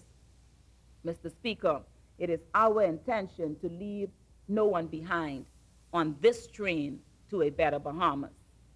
Mr. Speaker, the professional staff of social services who work in the community outreach centers and those who come into direct contact with the public will soon have proper and visible forms of identification. This will distinguish them from the other staff that work in the centers. When the public presents to a center for help or assistance, they want to know that they are speaking with a person who can assist them. My social worker, as they are affectionately called, they will know. Mr. Speaker, in all the outreach centers will be placed traditional suggestion comment kiosks. They are being built now. The public will have the opportunity to evaluate the service received at the centers on a consistent basis and leave their comments. This, in turn, will help us in our efforts to give the Bahamian people and all of our clients quality service and affords for a greater level of transparency. Mr. Speaker, only our compliance unit officers or representatives will have access to these comment cards and will be charged to inquire where there are legitimate complaints. With the changes that are underway in my ministry and the efforts to streamline expenditure, Mr. Speaker, I am hopeful that we will end this year strong. Mr. Speaker, I support the presentation of the mid-year budget and look forward to improved fiscal management in the months and years ahead. Mr. Speaker, we are coming up on the rough side of the mountain, but with the help of the Almighty God and under the guidance of an F&M administration led by the Honorable Dr. Hubert Minnis, we will all, even the naysayers and the mischief makers, we will all make it in to a better Bahamas. Mr. Speaker, this mid-year report demonstrates an upward trajectory for the Bahamas and the Bahamian people. And Mr. Speaker, Seabreeze commends this government's performance thus far.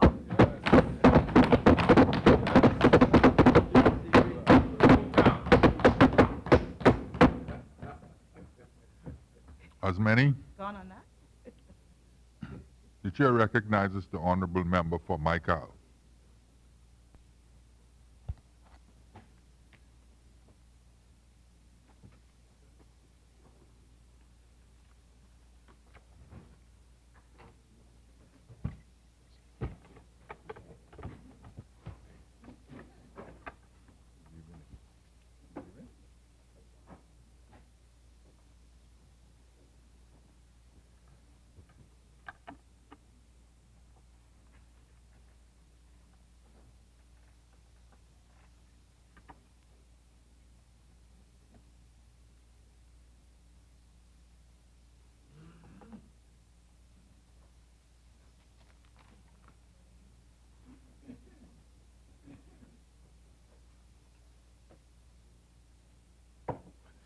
As many, the chair recognizes the member for Micah.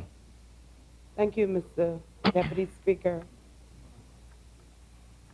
Mr. Speaker, I rise to make my contribution to the mid-year budget communication.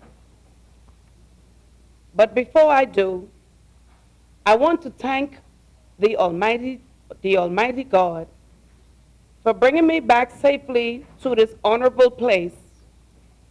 It's not how good I have been, but it's His grace and love for me. Mr. Speaker, I shall also like to thank the resilient people of the Michael constituency who have given me the honor and privilege to be their voice in this honorable place. Mr. Speaker, last weekend, tragedy hit the island of Acklands. Two men, Terrence Bullitt of Delectable Bay and Derek Corley of Lovely Bay, were traveling from Samana Key, where many of the fishermen and others go to fish and harvest the gorilla bag. I was advised that on the way back, because of rough seas and high waves, they were unable to continue to Lovely Bay, so they divert to Cricket Island. However, the boat engine ran out of fuel and their boat capsized due to the large sea waves. Mr. Terrence Bullitt was able to swim ashore, but Mr. Derek Corley is still missing. I have spoken with the family and given my sympathy and that of the government. Mr. Speaker, the administrator, police officials, and the community have done their best in the search efforts to locate Mr. Corley. Mr. Speaker, I am convinced that the country is headed in the right direction under the leadership of the Honorable Member of Kalani, Dr. Hubert A. Minnis.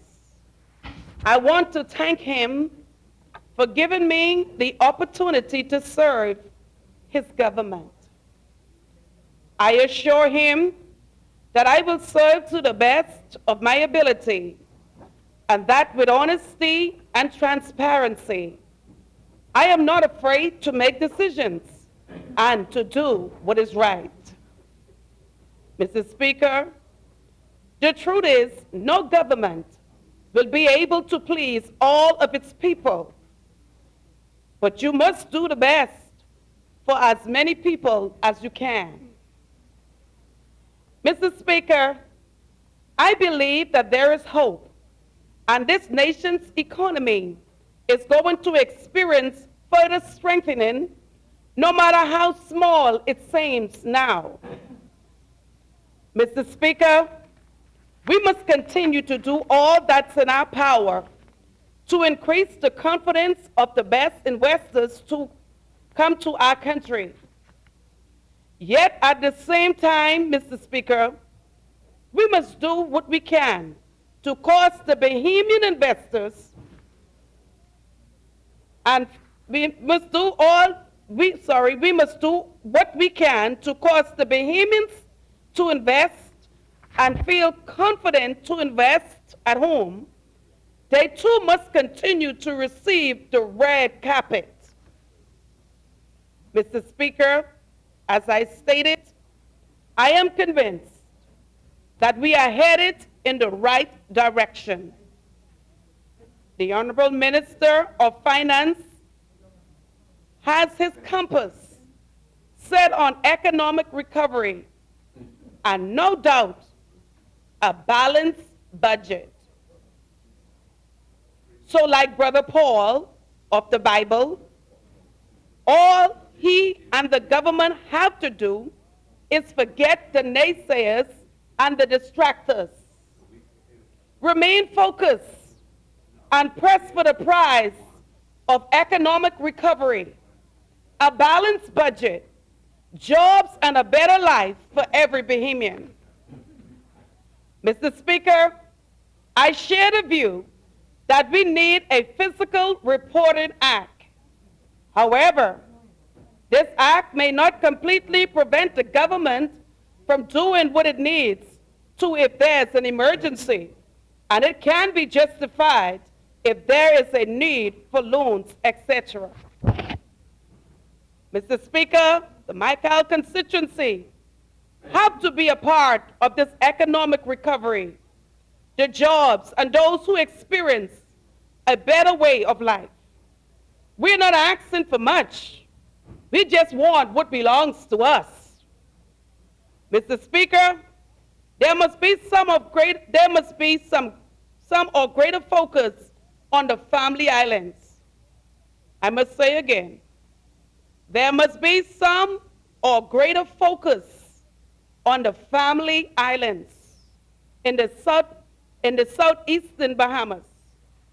No, we are not behind God's back. For those who think we are too far south, just think of some of the nations that are further than we are.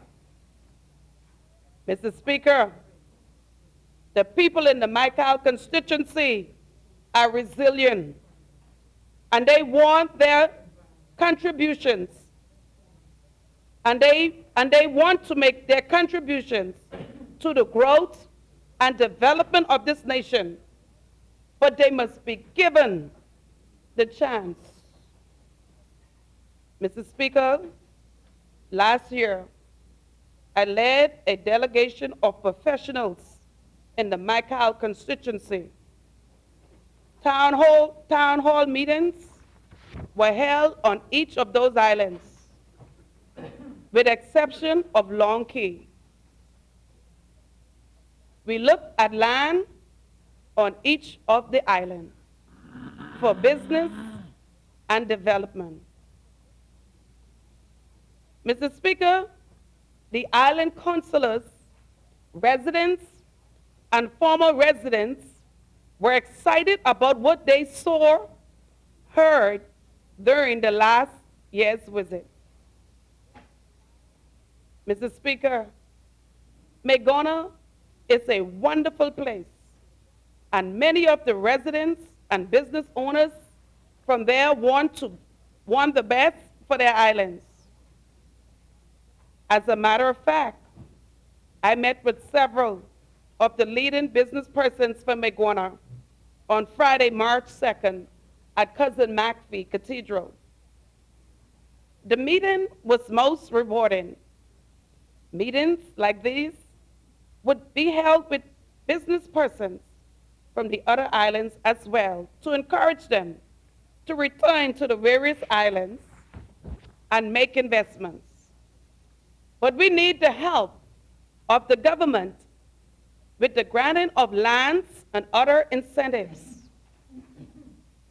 Mr. Speaker, Megona, like the other islands, is still in need. They have not yet fully recovered from the recent hurricane that hit the southeastern Bahamas.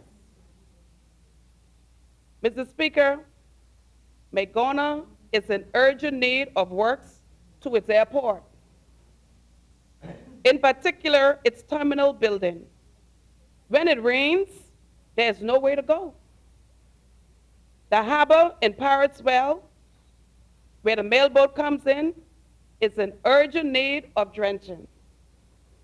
I have been advised if the weather is bad, the mailboat cannot come in to deliver much needed food and other items for the residents. This calls for urgent attention. And then there is the harbor in Abraham's Bay that the resident feels if it's drenched, cruise ships, etc., can have access, that they can enhance their revenue. Mr. Speaker, there are other repairs needed to the government buildings, etc. But the terminal building and the dock needs urgent attention.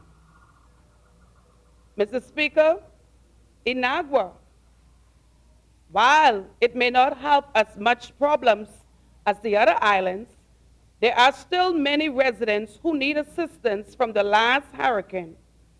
The roof of the terminal building at Inagua Airport is in dire need of repair. There are other government buildings, along with the police station, that require immediate attention. Mr. Speaker, Inagua is waiting with anticipation for the new school that was promised. We are looking forward to that. I am sure the minister responsible That's why he's sitting here. will see to it that we get our new school on behalf of the people of Inagua. We want to thank the Honorable Minister of Works and Education In advance. in advance. Also want to thank the Honorable Minister for Education, Mr. Desmond Bannister, for those new generators of work, who gave us those new generators in Inagua. Those old ones were, I mean, they had, the first time I saw it, where they had to turn on a pump, put a water hose in those generators to keep it running, to keep the light on. But thanks to this FNM government, who brought change, things are better now. Things are better now. Mr. Speaker, during one of my campaign speeches in Inagua, I told them that my plans with the government is to empower them, that they become business owners, etc. There is wealth all around them. The seashell along the seashore, for example, can be used to create jewelry, etc. Mr. Speaker, there's something unique about each island in the Macal constituency. And this government and I can help our people capitalize on that uniqueness and help them empower themselves, making them more productive. Mr. Speaker, this nation is headed in the right direction. Absolutely. Absolutely. There are some economic bumps on the road to recovery. But like Apostle Paul said in Philippians chapter 3, brethren, I count not myself to have apprehended, but this one thing I do forget, Press those things which are behind, on. I'm forgetting those things which are behind, and I press. Press. This government is on the road to economic recovery. Can the church say amen? But we will get there. In spite of the setbacks, we will get there sooner than later.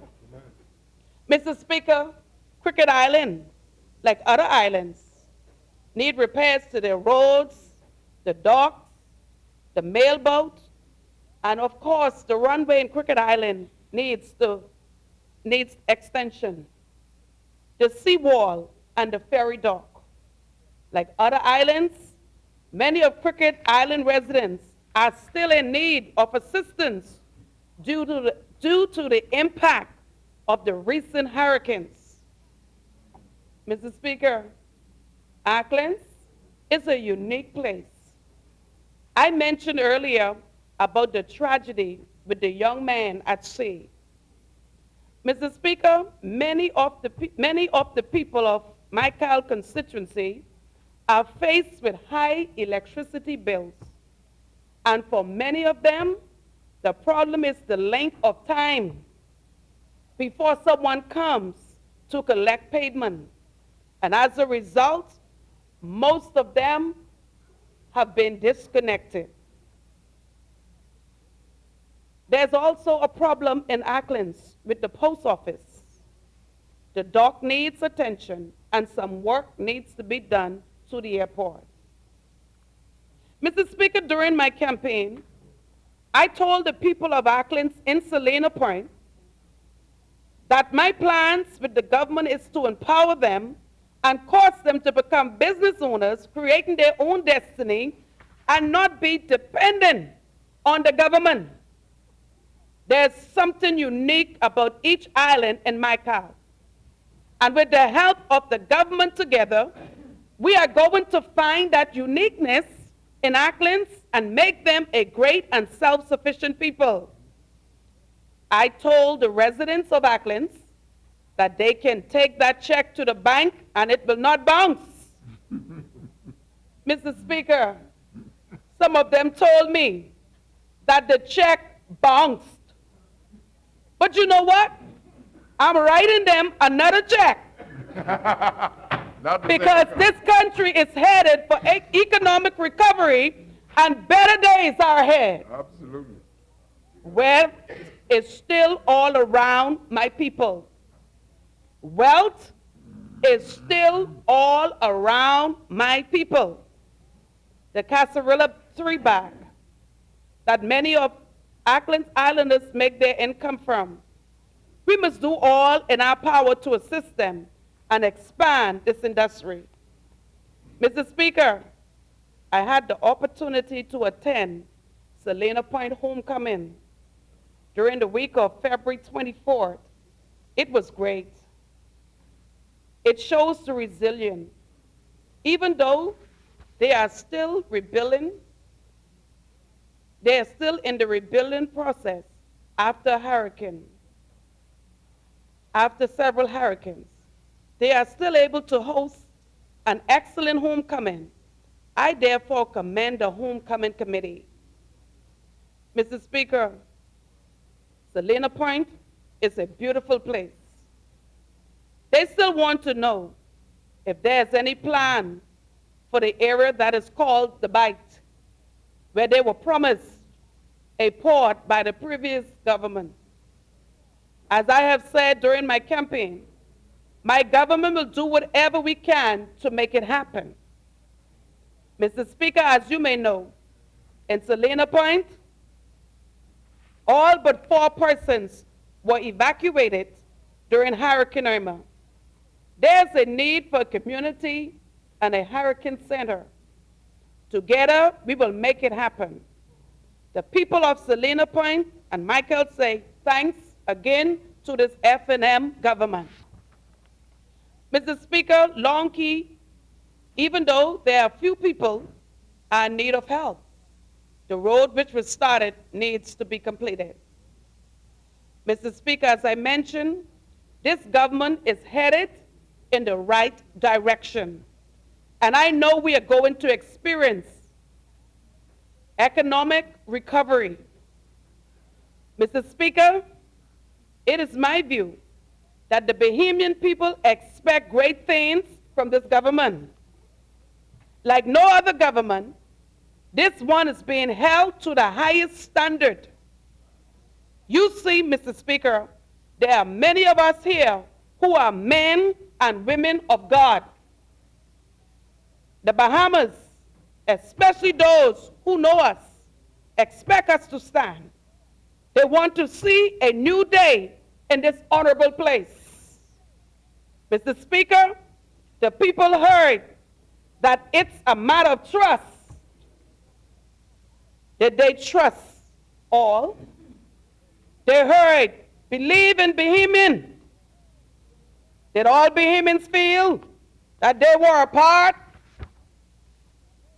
Mr. Speaker, in 2017, they heard, it's the people's time. Mr. Speaker, because of this, I heard people from Baintown, The Grove, Grantstown, yes, people from the northern to the southern Bahamas singing, I was born by the river. Yes, Mr. Speaker, when they heard it, when they heard it's the people's time, they blend their voices together and said, change is come. You know, a secular artist,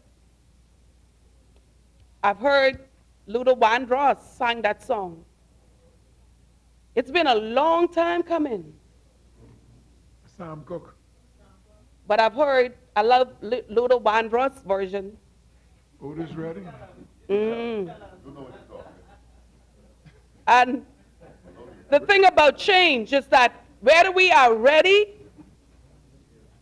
whether we want it, it's coming and it's here.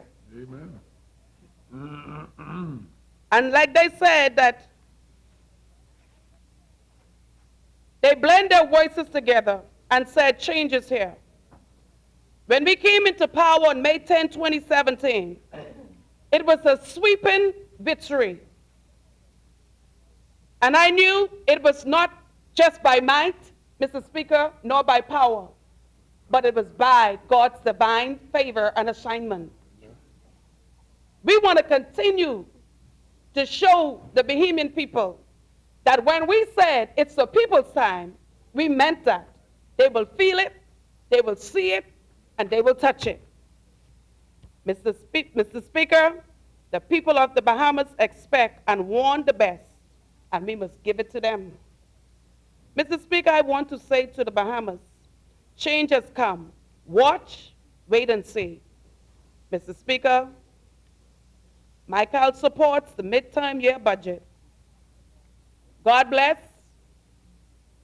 God bless you. God bless our government, my colleagues.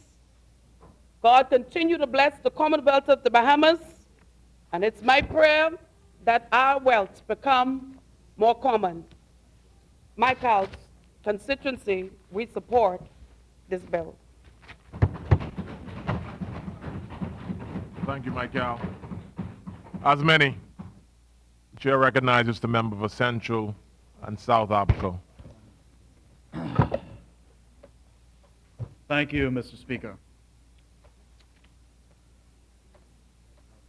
Mr. Speaker, I rise as I always do on behalf of the good and industrious people of Central and South Abaco, whom I have the privilege of serving both in and outside of this honored house. Mr. Speaker, before I turn to the wider issue of the budget and the economic situation, I must ask your indulgence to briefly speak on a few matters as it pertains to my constituency. Mr. Speaker, this past Sunday morning, there was a fire that broke out in a community commonly known as the Mud within Central Abaco.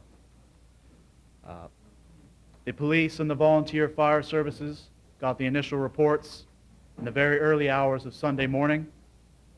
They responded and were on the scene quickly and spent several hours containing and fighting the blaze.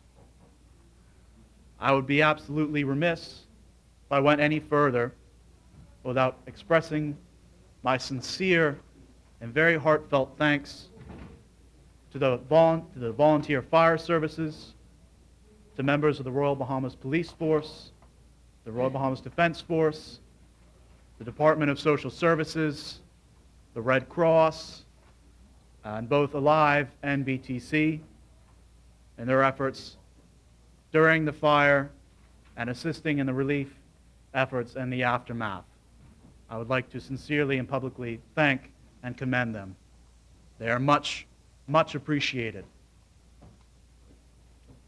Mr. Speaker, we were very fortunate, both within this fire and the blaze that broke out just under 6 weeks ago in the same community, that not only were no lives lost, but there were no major injuries reported. Mr. Speaker, we were very lucky, but we will not always be so lucky.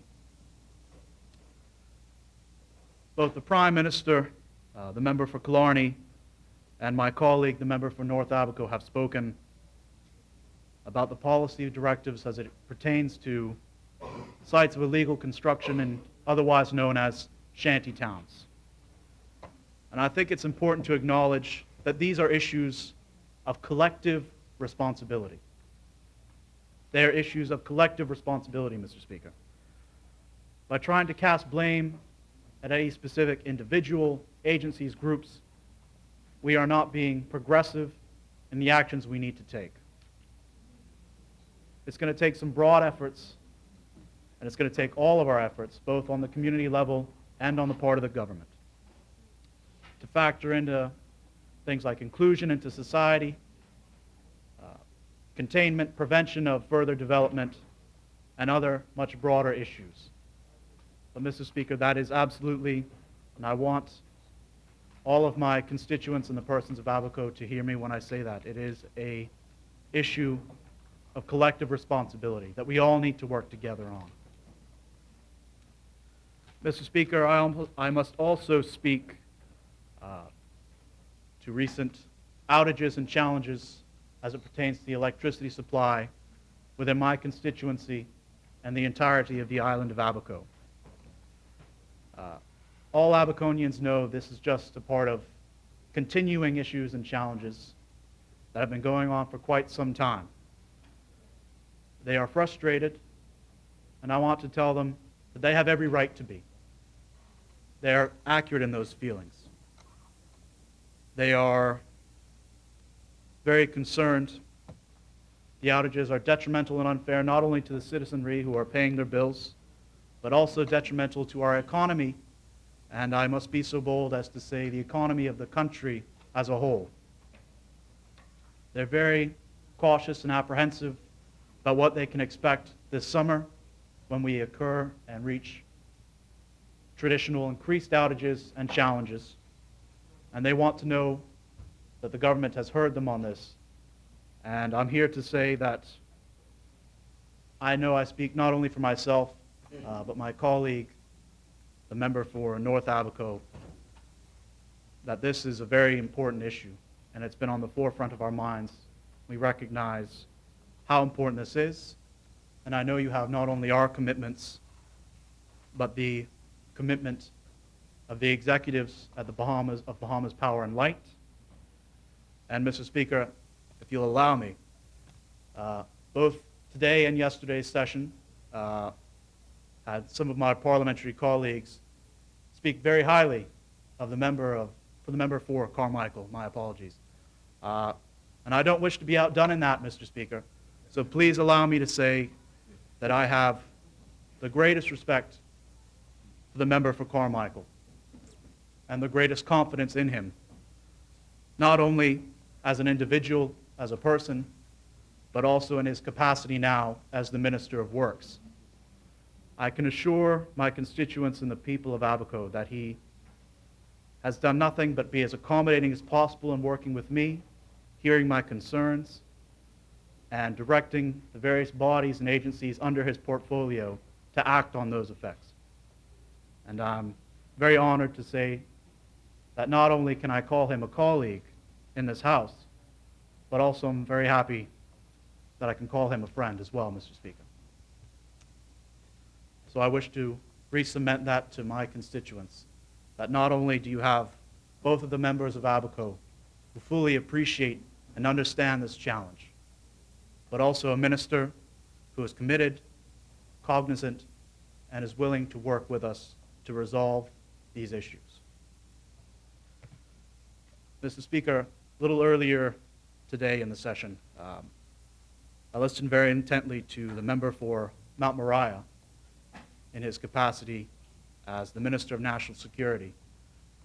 If it was not clear to anyone before today, it certainly is clear now that he is very passionate and considerate when it comes to the efficiency, the safety, and the well-being of our law enforcement agencies and professionals.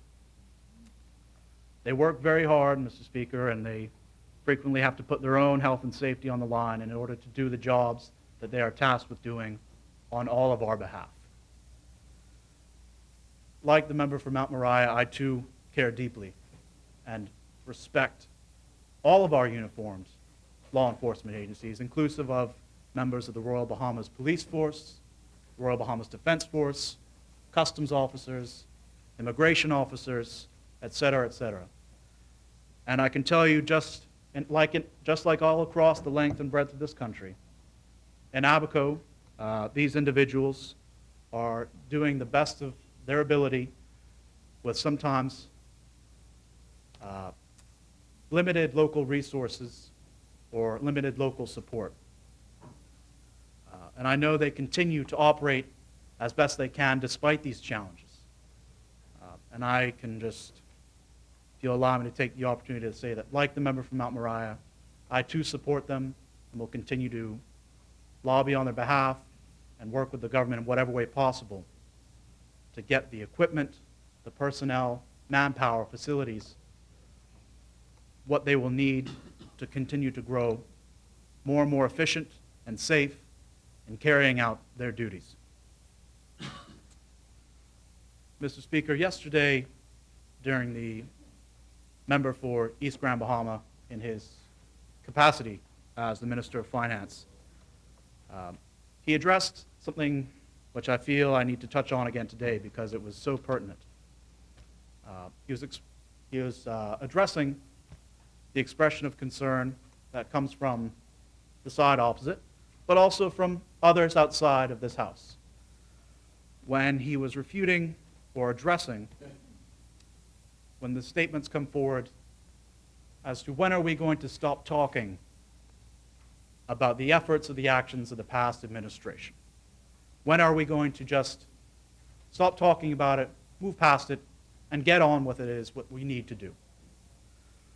But the Minister of Finance, member of East Grand Bahama, was very on point, because doing that is asking us to ignore the unignorable.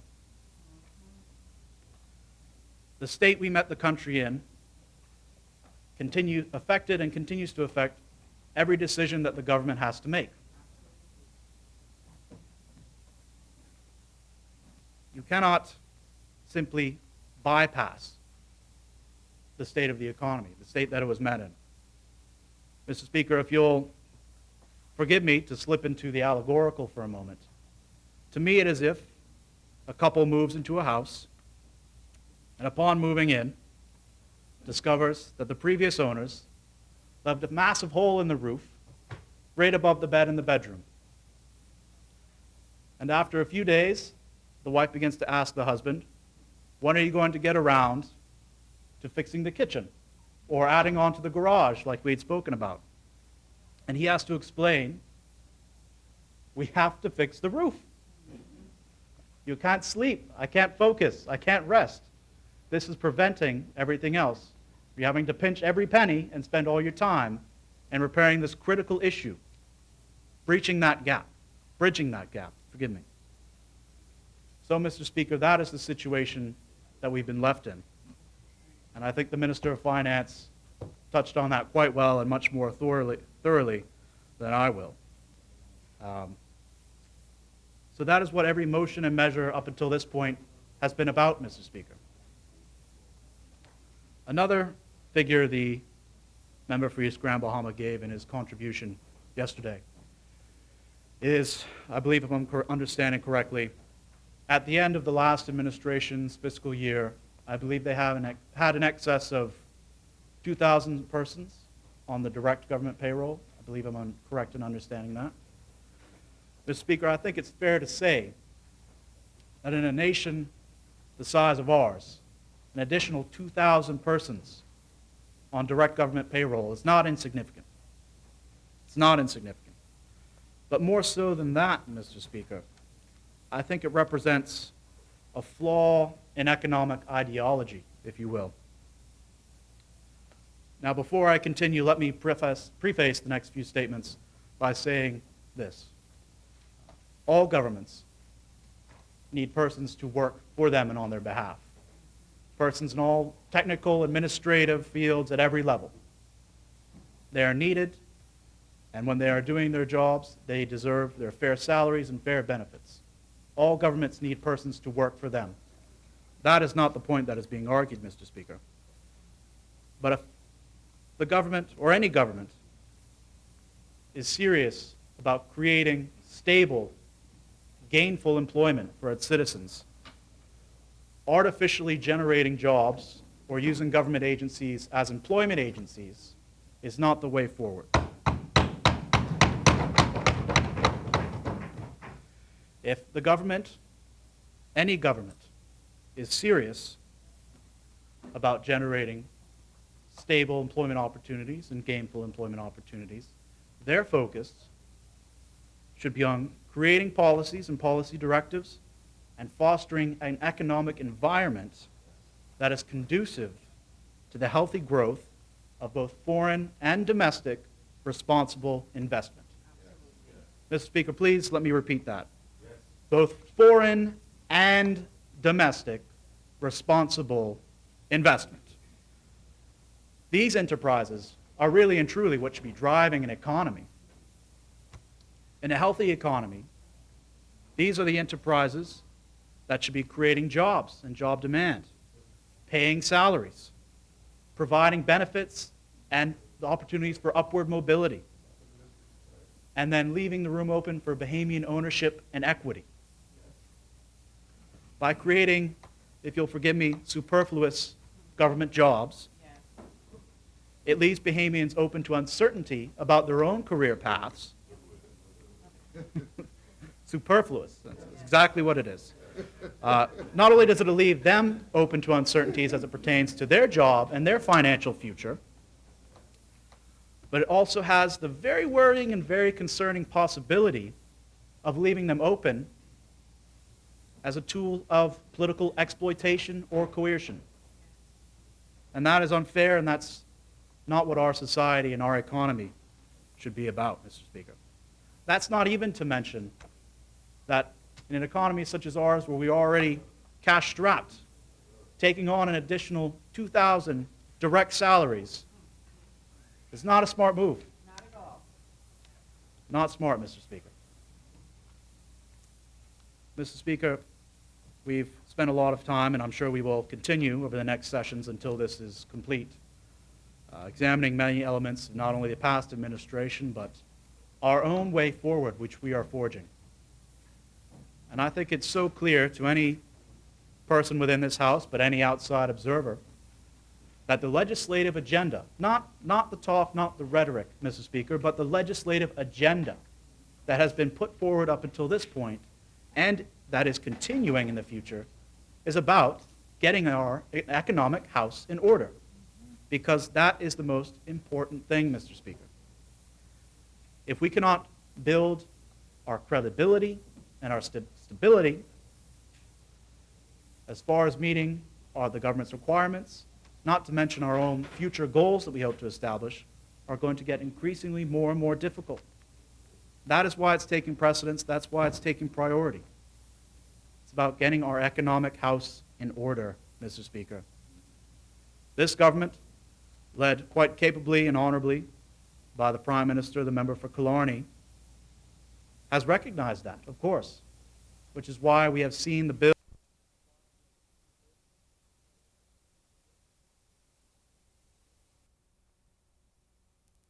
Mr. Speaker. This government, led quite capably and honorably by the Prime Minister, the member for Killarney, has recognized that, of course, which is why we have seen the bills and the policies put forward up until this point today, Mr. Speaker, and that will continue. I'm very happy to be a part of that. And I know this administration recognizes that sometimes the right thing to do is a difficult thing to do. But it is the right thing to do. So, Mr. Speaker, I thank you for indulging me. I must say that, once again, that we are pushing forward, plowing forward. Central and South Abaco supports this administration and this mid-year budget. May God bless you, Mr. Speaker. May God bless all my colleagues. And may God bless the Commonwealth of Bahamas. Thank you, Mr. Speaker.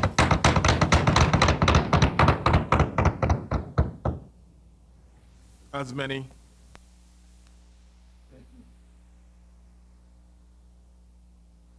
The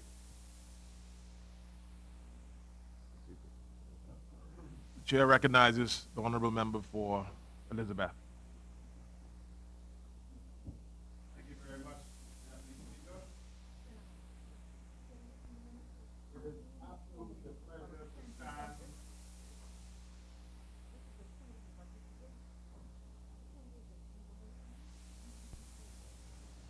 The chair recognizes the member for Elizabeth. Order. The chair is recognizing the member for Elizabeth. Thank you, Mr. Deputy Speaker. I rise on behalf of the wonderful people of Elizabeth to report to the country on the progressive work that is being done by the hardworking staff at the Ministry of Health, at the Department of Public Health, and the institutions under the Public Hospitals Authority.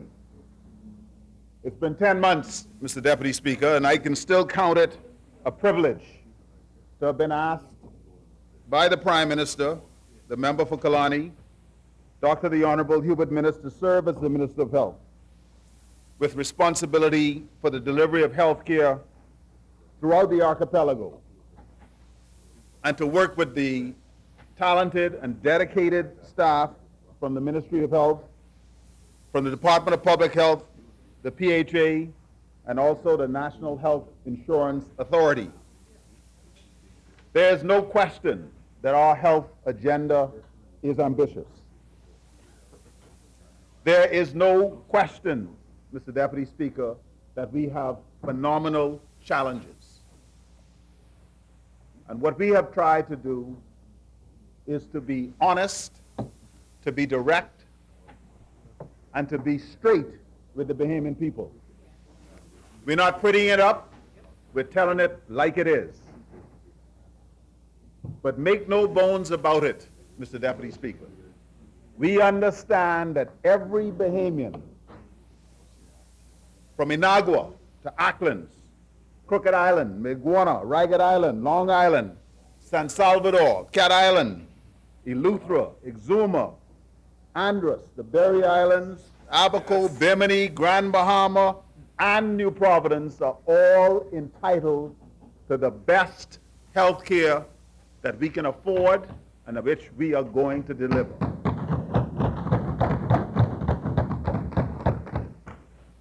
And so, Mr. Speaker, there has been a tremendous amount of talk about the challenges in health. Let me say, as minister, I accept that we have some challenges. And during the course of my contribution, I would like to dissect some of the facts and separate the facts from the fiction. For the 2017-2018 fiscal period, the Ministry of Health received 11.5% of the national budget. That's $307,596,885, and I imagine a couple of cents. Of this amount, 48.7 million went to the Ministry of Health. $5 million went to the Department of Public Health, and we're going to come back to that number again. $215,843,475 for the Public Hospitals Authority, and $40 million was set aside for the first time by any government of the Bahamas for national health insurance. I wish to report that during the first 6 months of the fiscal year, the Department of Public Health has spent $2,466,000, or 84% of the funds released. That's 49.3% of its total budget allocation. For the Public Hospitals Authority, we have spent $90.3 million, or 96% of the funds released, which works out to 41.8% of the total budget allocation. And the National Health Insurance Administration has committed $14.15 million, or 68.9% of the budget. For that period, 35.4% of its total budget allocation. Now, we are going to discuss that in greater length later on. I want to highlight, Mr. Deputy Speaker, that the Department of Public Health receives 1.6% of the overall health budget to operate and deliver services in 92 community clinics across the archipelago. This is an untenable situation. There are 8 main areas that we have identified, and today, Mr. Speaker, I shall attempt to spend some time on each of those to provide an update to the Bahamian people and to this honorable House on each of these areas. These areas include fiscal health efficiencies and sustainability, infrastructure, health policy and legislation, health system strengthening and governance, equitable delivery of quality care, human resources for health, technology and communications and programs, and that should cover the 8 categories. Mr. Speaker, the first order of business, and I'm going to tackle this on several occasions in my contribution, was to attend to the fiscal health efficiencies and sustainability. In my May contribution, I would have pointed, in the budget contribution, I would have pointed to the status of a number of unpaid bills left by the prior administration.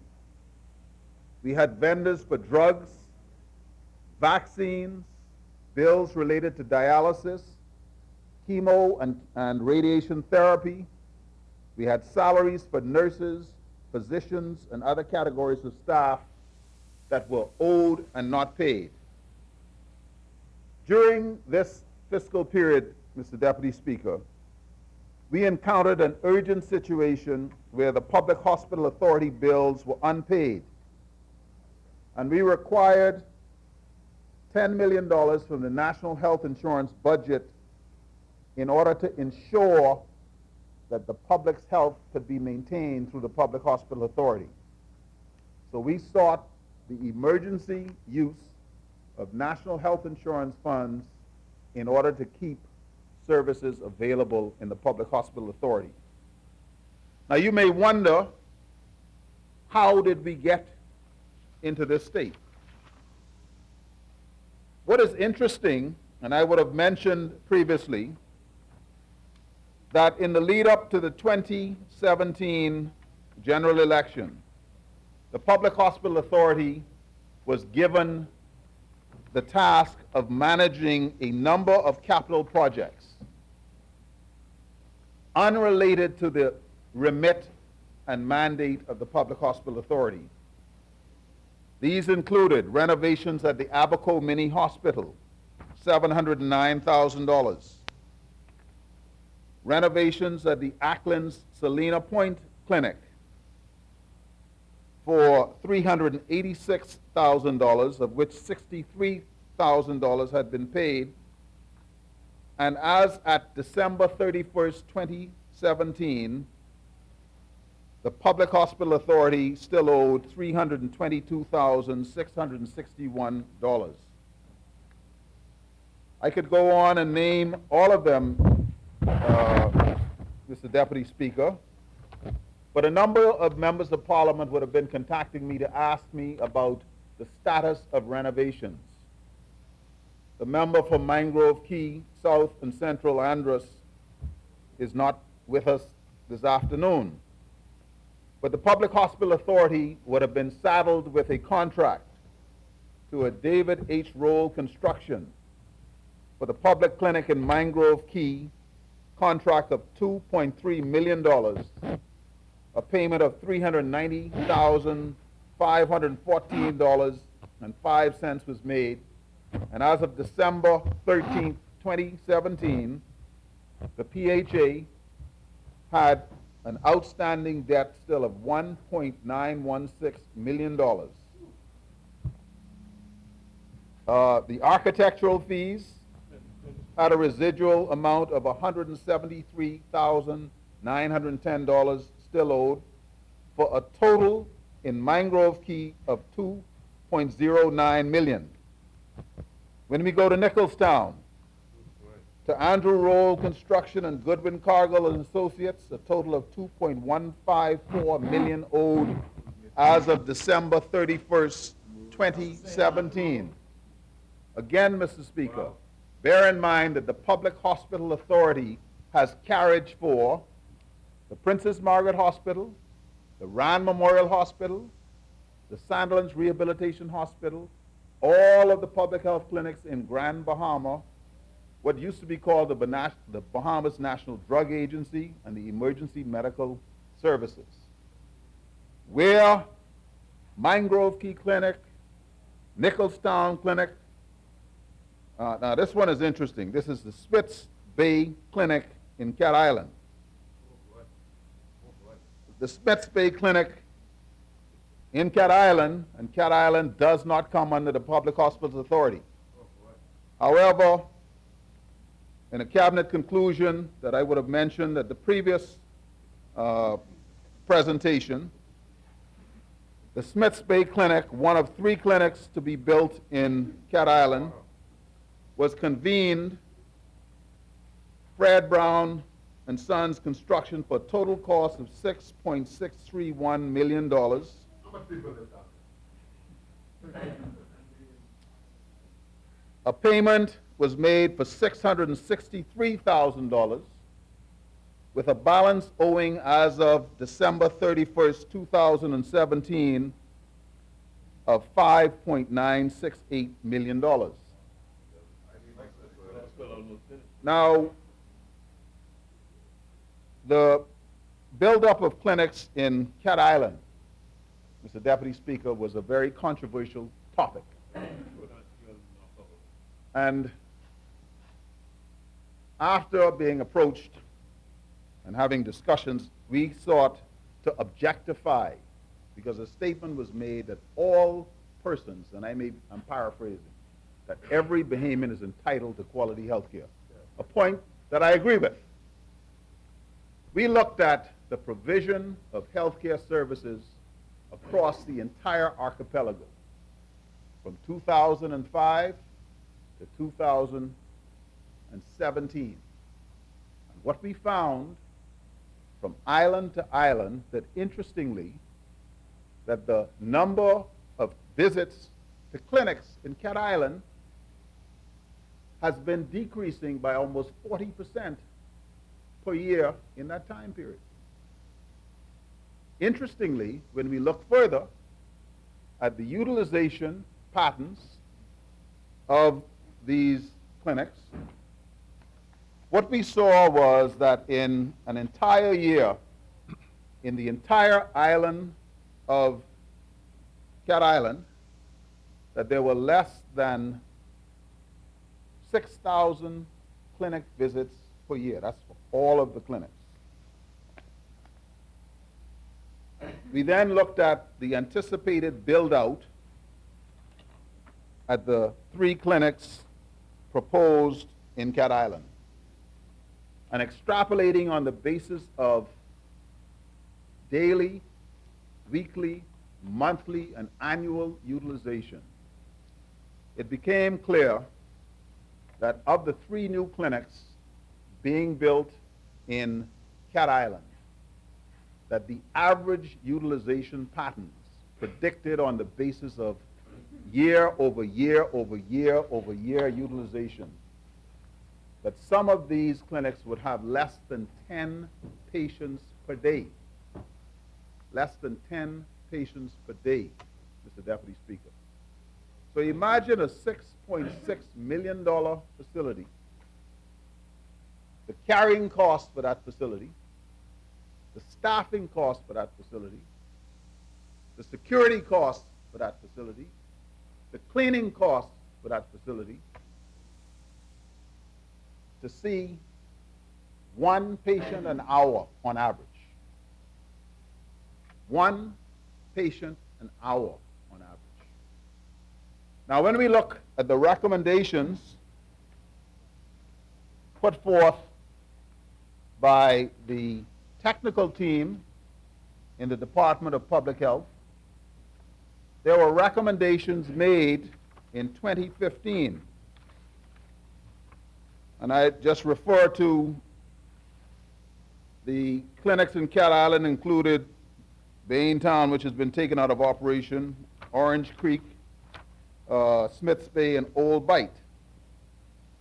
As mentioned, the Old Bight Clinic had a monthly average of 160 clients seen, 160 per month. Orange Creek,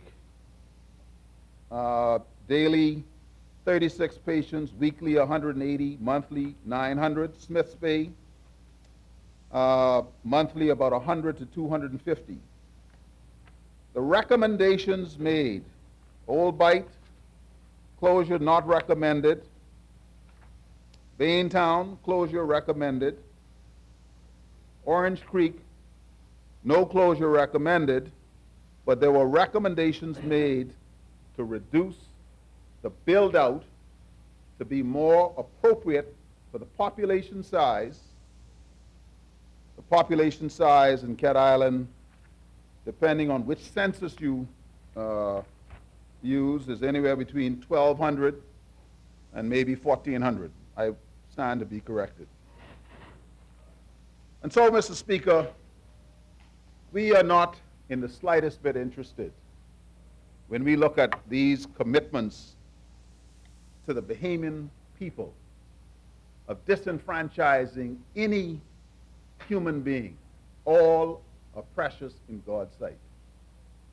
What we do say is that the expenditure of the Bahamian people should make some sense, particularly when we realize that the total debt of every single Bahamian as of December 2017 was $20,000.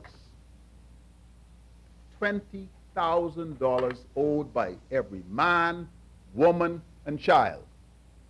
And so if we're going to be spending money And I know Grand Bahama, East Grand Bahama, if he was here, would say that we ought not be spending money that we don't have. But yes, we do need to provide the best services that we can afford. You'd like me to yield? Okay. Chair recognizes the member for Cat Island, Rumpkin, San Salvador. I thank the member for his gracious yielding to me on this matter of the clinics in Cat Island. First of all, I think if the I think the persons who would be advising the minister now would have been the same persons who would have been advising the minister then. This is the first time I'm hearing about the recommendations that were made in 2015. But it is my understanding and what I know to be fact that each of those clinics were what was recommended by the technical team. I know there's been some issue as to whether or not they're still recommending it, but that is what was recommended at the time. And several factors were being taken into account. Yes, I hear the minister speaks about the utilization pattern and the decreasing attendance of these clinics, but that was because of what was available. Perhaps if we had the upgraded and a proper clinic, those utilization patterns would show something different. The attendance would have been something different. But more often than not, I know, because very often when persons have to attend doctors in clinics, they find they were here, and I'm called. So I know. So I would not put too much reliance on those factors. The other factor that would have been taken into account was that on the drawing board, and fortunately I had a conversation during the luncheon period with the Minister of Tourism, member for Freetown. There's been on the drawing board for quite some time a project that would have a very significant economic impact in southern Cat Island, the PTA tour. And so that was also taken into account. So it was not just what was there, but what was projected to be as well. Those were the factors that informed what the technical team recommended to the minister. Thank you, Cat Island. And so, So, Cat Island, can you sum up now if you're finished? We don't want to make a speech out of this intervention. I don't know when, from the time of the recommendations that he read, when there was some change All right. in recommendations. We got that. to the minister. Yes. Thank you, Cat Island. The chair now again recognizes So, Elizabeth. to the Bahamian people, through you, Mr. Deputy Speaker, the previous administration, not following the advice of the technical team, and I say that with certainty, would have, based on the number of visits in Smiths Bay in 2012, there were 2,041 visits. 2013, 1,465 visits. 2014, 1,495. Started to go down in 2015 to 1,244. Then 1,104 in 2016. So less than 100 visits per month, 1,027 visits to the Smiths Bay Clinic, less than 100 per month. If we say that we have 20 working days per month, and there are more than that, that's 5 patient visits per day. 5 patient visits per day. There are at least 8 working hours in a day. I want you to imagine the build-out of a clinic at a cost to the Bahamian people of $6.6 million to see 5 patients a day. 5 patients a day. Now, to Cat Island, my ministry, this government is prepared to ensure that all people in the Bahamas have access to excellent health care. But it doesn't mean that we should build out expensive edifices that we can ill afford to maintain. Now, Mr. Speaker, we would have mentioned additional bills in Fresh Creek, Crooked Island, in Eleuthera. In Eleuthera, Mr. Deputy Speaker, one of the greatest travesties was the conditional decision to put a $28 million clinic in Palmetto Point. $28 million clinic in Palmetto Point. $28 million clinic in Palmetto Point. I misspoke. A $27 million clinic in Palmetto Point. The architect, Alvin K. Roll, was paid of his original contract price for 8.5% of the proposed construction cost, which was $2.295 million architectural fee. He was paid $453,135.48 for a balance owing as of December 31st, 2017. And bear in mind, this is owed by the Public Hospital Authority. The Public Hospital Authority ordinarily has no jurisdiction in Eleuthera. What happened was that Carey's Construction Company was paid $929,875. I take that back. The original contract was $929,000. They were paid $535,348.77 to dig a hole in the side of a hill in Palmetto Point. I've been in that hole, Mr. Deputy Speaker. I want to thank the member for Central and South Eleuthera for taking me there. It is nothing short of a national disgrace what has been done. We have dug a massive hole in Palmetto Point. $27 million blue hole or what? Supposedly to put a $27 million hospital that there is no chance in the near future we will be able to afford.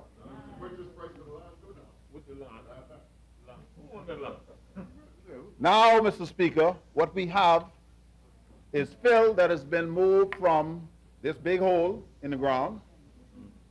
We don't know where the fill is.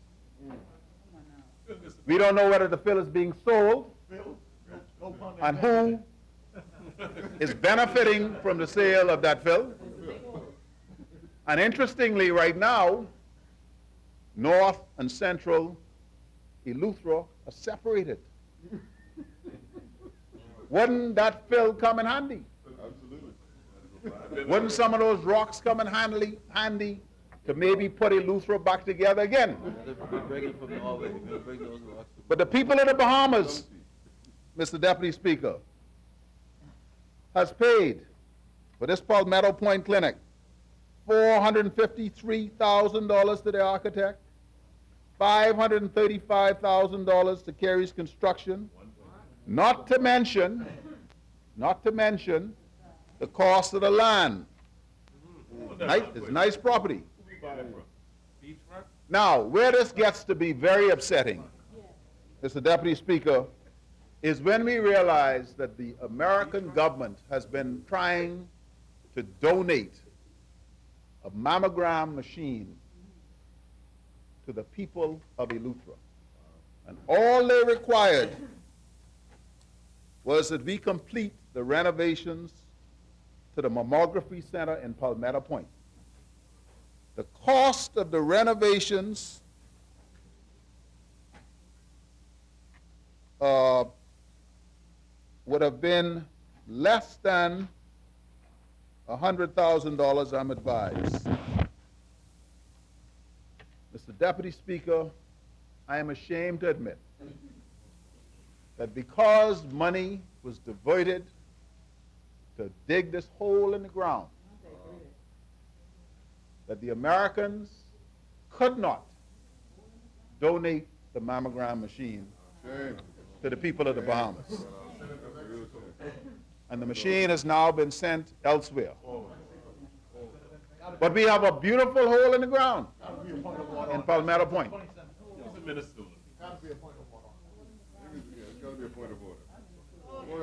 Mr. Deputy, I could go on and talk about money spent for architectural fees by the PHA for Rock Sound. I see North Eleuthera sitting in the front row. He's been after me wanting to know what is happening with his clinic in Harbor Island and Spanish Wells. Well, Mr. Deputy Speaker, if we look at Eleuthera, there was a contract for the proposed renovations of the public clinic at Spanish Wells for $292,215.72. $153,297.40 was paid. But as of December 31st, 2017, we owed an additional $138,918. When I look at the Bluff, when I look at Harbor Island, in total, Mr. Deputy Speaker, the Public Hospital Authority would have had, and it is difficult for me to comprehend how the Public Hospital Authority was managing contracts in all of these family islands. But total scope of works of $20,010,523.42, of which $6,202,466.42 was paid. And as of December 31st, 2017, even when we were having difficulty retaining nurses, paying for medication, etc., we still owed $13,803,733. Mr. Speaker, this tied the hands of our ability to deliver health care. Now, you may recently have heard about the challenge in the morgue in Cat Island. Well, in the process of doing the renovations for the construction of the new clinic, the morgue was knocked down. What? And that is why there's no morgue in Cat Island. Okay?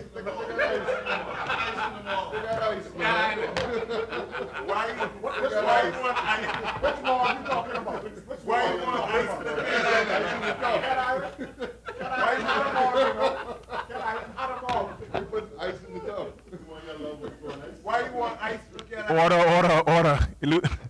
Now, Mr. Speaker, I want to move now to the second of the 8 topics that I wish to discuss, and that is planning, policy, and legislation.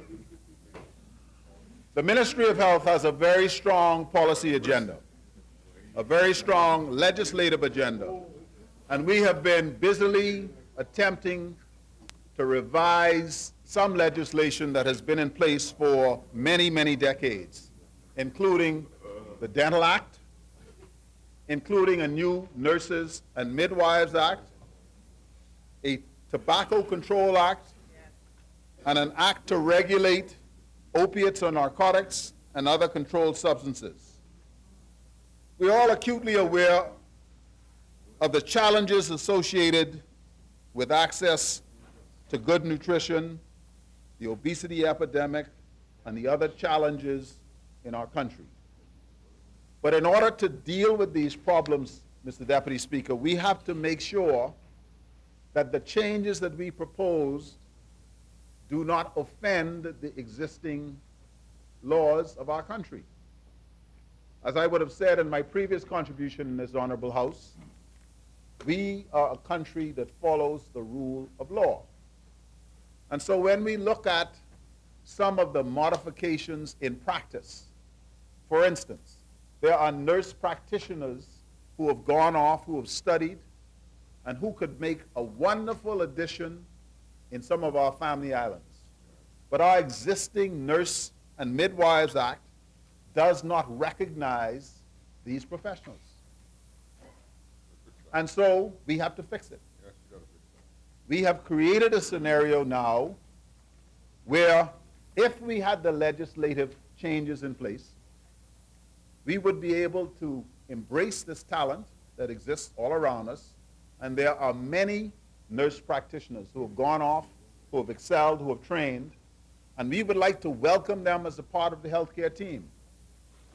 And so hopefully within the next 6 months, my ministry will be able to table a compendium of health-related bills, including the new Nurses and Midwives Act, a new Dental Act, a Tobacco Control Act, and regulations to adjust the availability and distribution of opiates and narcotics in the Commonwealth of the Bahamas.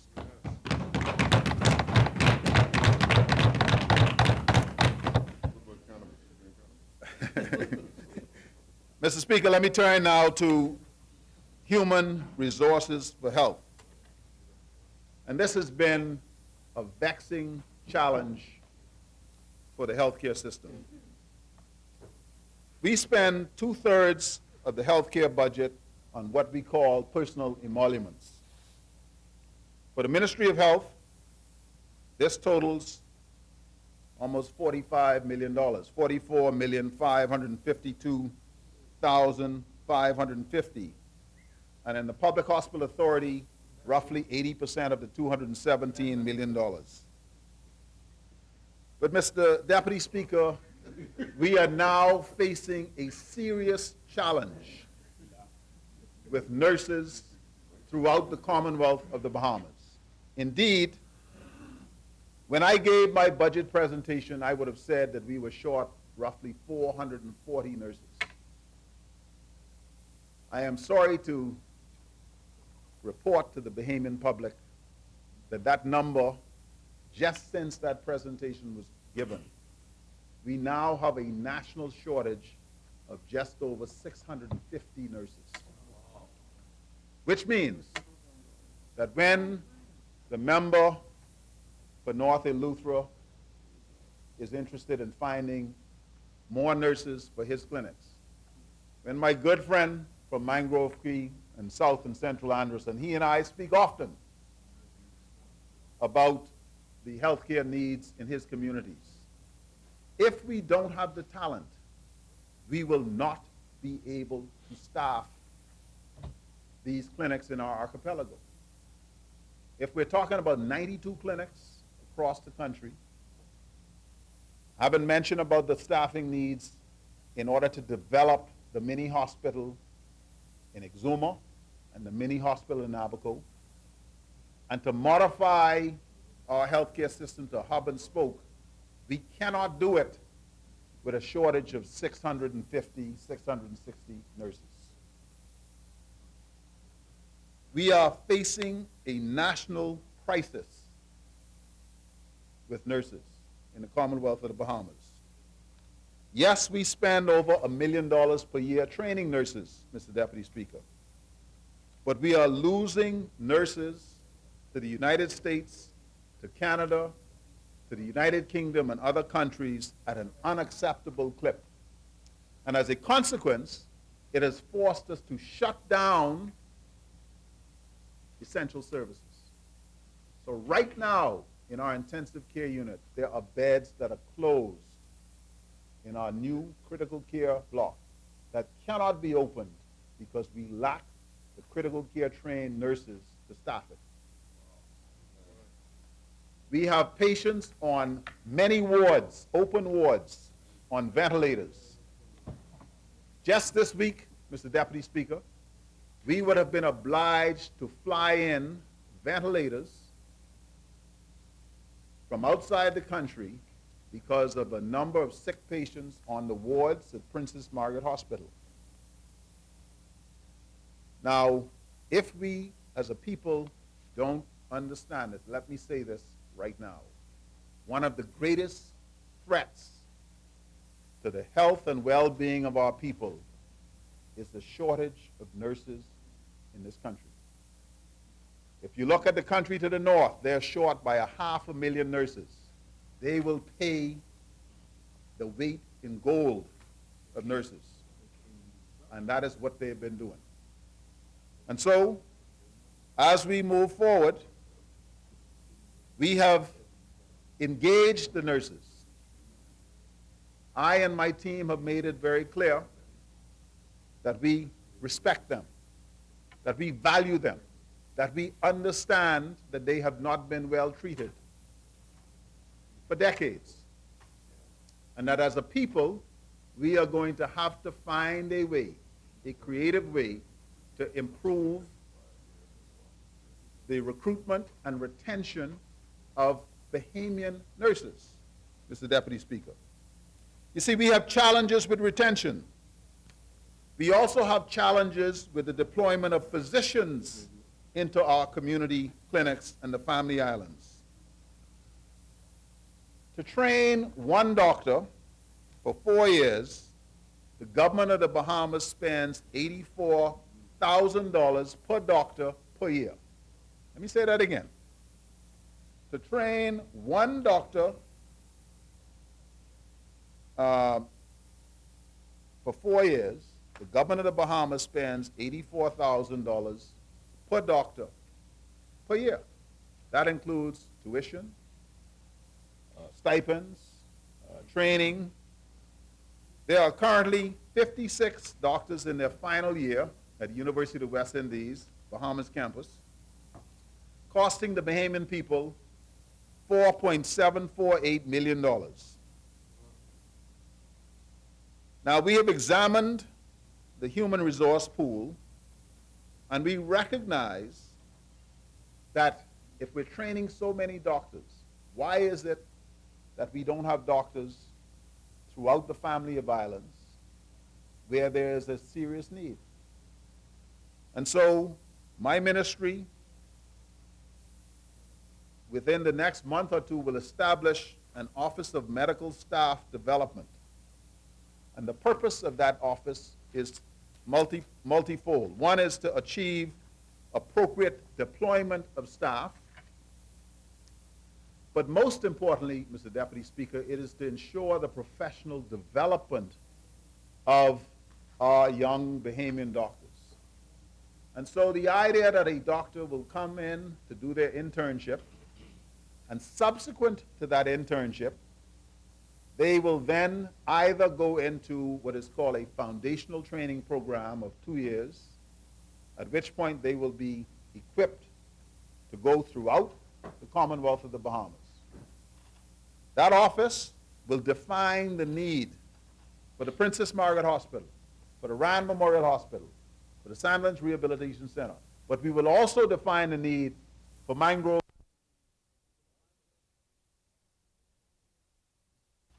That office will define the need for the Princess Margaret Hospital, for the Rand Memorial Hospital, for the Sandlands Rehabilitation Center.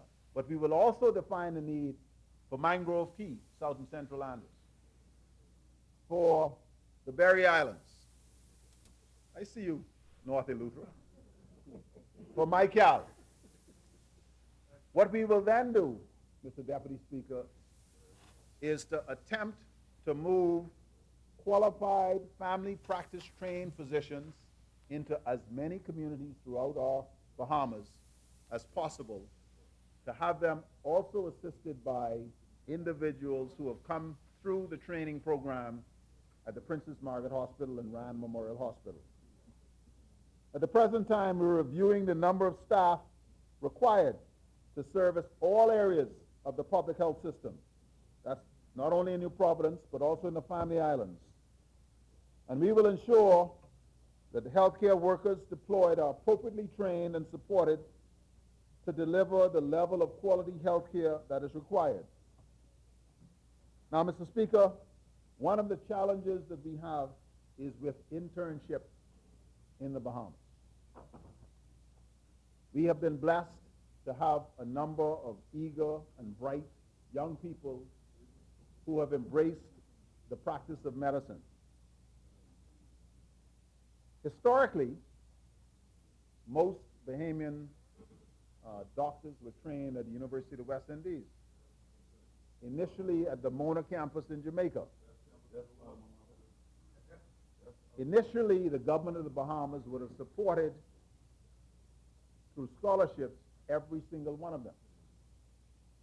But then as the University of the West Indies grew, the Cave Hill campus in Barbados, and also the campus in Trinidad started offering slots to medical students. And so what ended up happening is you had more and more and more Bahamians going into medicine, and with each successive year we had an increase. Last year we had 45 young doctors who started their internship in the Bahamas. Now, this is where it gets complicated. The Princess Margaret Hospital and the Rand Memorial Hospital is only accredited for a specific number of internships.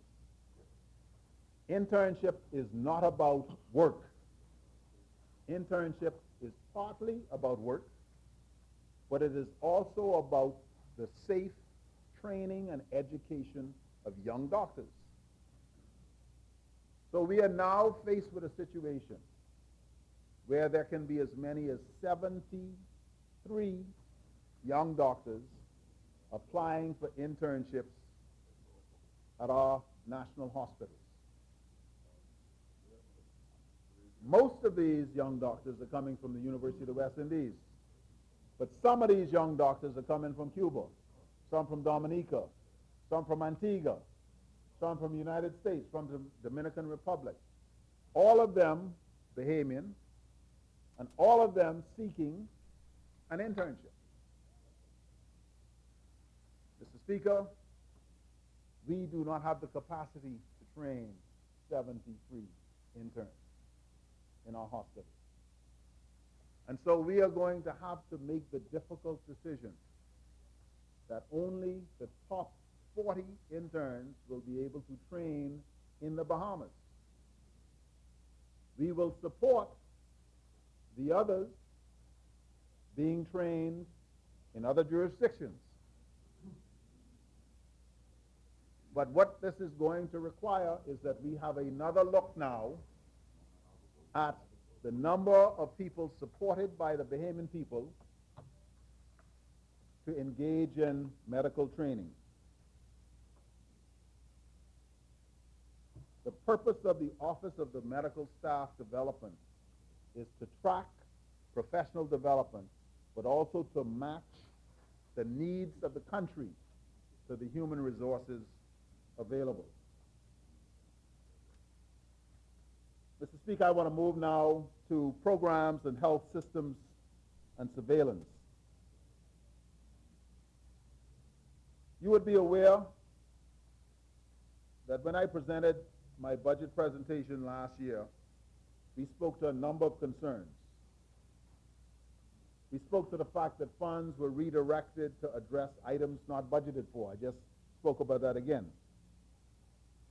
But one of the things that we have relearned in the last 6 months has been the scourge of an old disease which remains with us in the Commonwealth of the Bahamas, and that is the problem of tuberculosis. Mr. Speaker, tuberculosis has been with us now since the Bahamas came into existence, since we knew ourselves. But over the course of the last 6 months or so, we have had challenges where screening has required us to go into a number of places, including Garventines Primary School,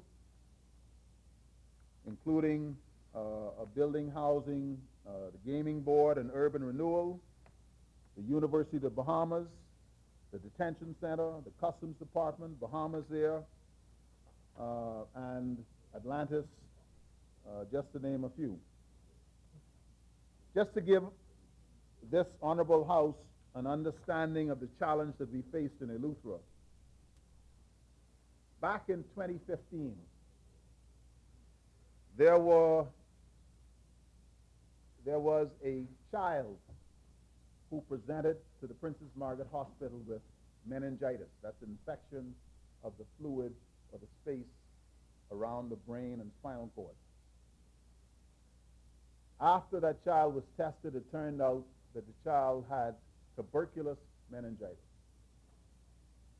The contract tracing led to the island of Eleuthera, where a family member had been diagnosed.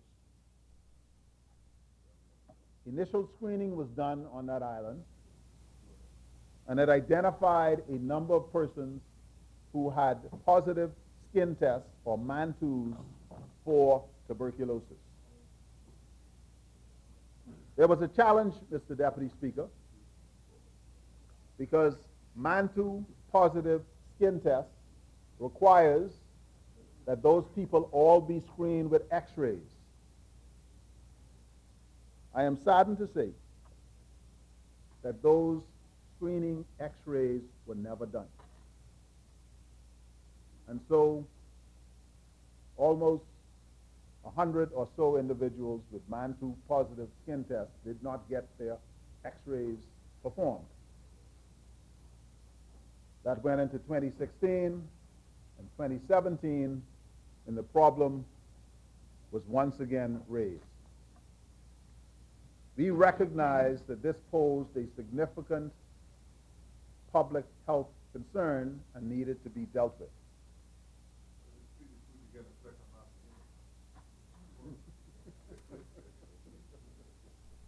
And what we have done from November of 2017 to January 2018 is to attempt to allay the concerns of the people of Eleuthera. As of January 2018, we had screened 3,863 people, 197 in Harbor Island, 180 in Spanish Wells, 332 in the Bluff, 614 in Topham Bay, and on and on and on. Of that total number, 3,756 of those tests were read, and 430 of those tests were positive. Now, positive means that there was a reaction to that skin test. We call that latent tuberculosis, not active tuberculosis. Those people then had x-rays. An x-ray machine was flown into Eleuthera and moved up and down. This is when the road was together. So we were able to drive up and down Eleuthera. Of the 430 studies that were positive, less than 10 of those people having had x-rays done, all of them had x-rays done, but we found that less than 5 of them, Mr. Speaker, were thought to have signs of active tuberculosis, and none of them, I am advised, turned out to have active tuberculosis in their sputum. And so notwithstanding the concern, we can say with a high degree of certainty that there is no tuberculosis outbreak in Eleuthera.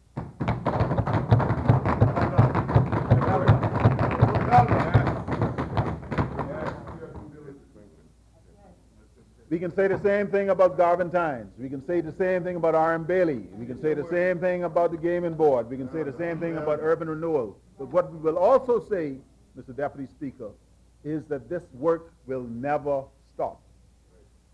The Bahamas enjoys one of the lowest rates of tuberculosis in the world. Around the world, as many as 30%, one-third of people have tuberculosis. In the Bahamas, it's about 1%. We want to keep it that way. And the only way we can do that is with active screening and surveillance. What we do not need is for individuals to be frightening the public and saying, oh, there's an outbreak here. Come, let me get my children out of school because there's an outbreak of tuberculosis. There is no outbreak of tuberculosis, Mr. Deputy Speaker. Let us move now to another challenge that we had in 2017. In 2016, Mr. Deputy Speaker, the world would have seen shocking images of babies with tiny heads in South America. This happened as a result of a virus called the Zika virus. The Zika virus has been known for many, many years, but recently, and in 2016, there was a significant outbreak. One of the challenges of the Zika infection was the infection of unborn babies and the resultant serious birth defects that could take place. We have had Zika infections in the Bahamas. Not many, but we have had Zika infections in the Bahamas. As a result of the Zika infections in the Bahamas and the inability of the Bahamas to completely follow the requirements, the international requirements for testing, the Bahamas was blacklisted in a way such that a travel alert was issued for the Bahamas by the Centers for Disease Control. That listing made it very difficult for the tourism sector to attract weddings and large groups with young women, actually large groups with young people, because there was a concern that if a young woman of childbearing years was bitten by a Zika-infected mosquito, or if her partner was bitten by a Zika-infected mosquito, that he could, through sexual transfer, pass the Zika virus on to his partner. As a consequence, we saw a significant reduction in bookings for our tourism product. I am pleased to report to this House that with an increased capacity of our ability to test for Zika, that and with the excellent work being done, led by the daughter of the member for Engliston, that the Bahamas has been removed from the CDC's website alert, and we are now once again open for business. Yes.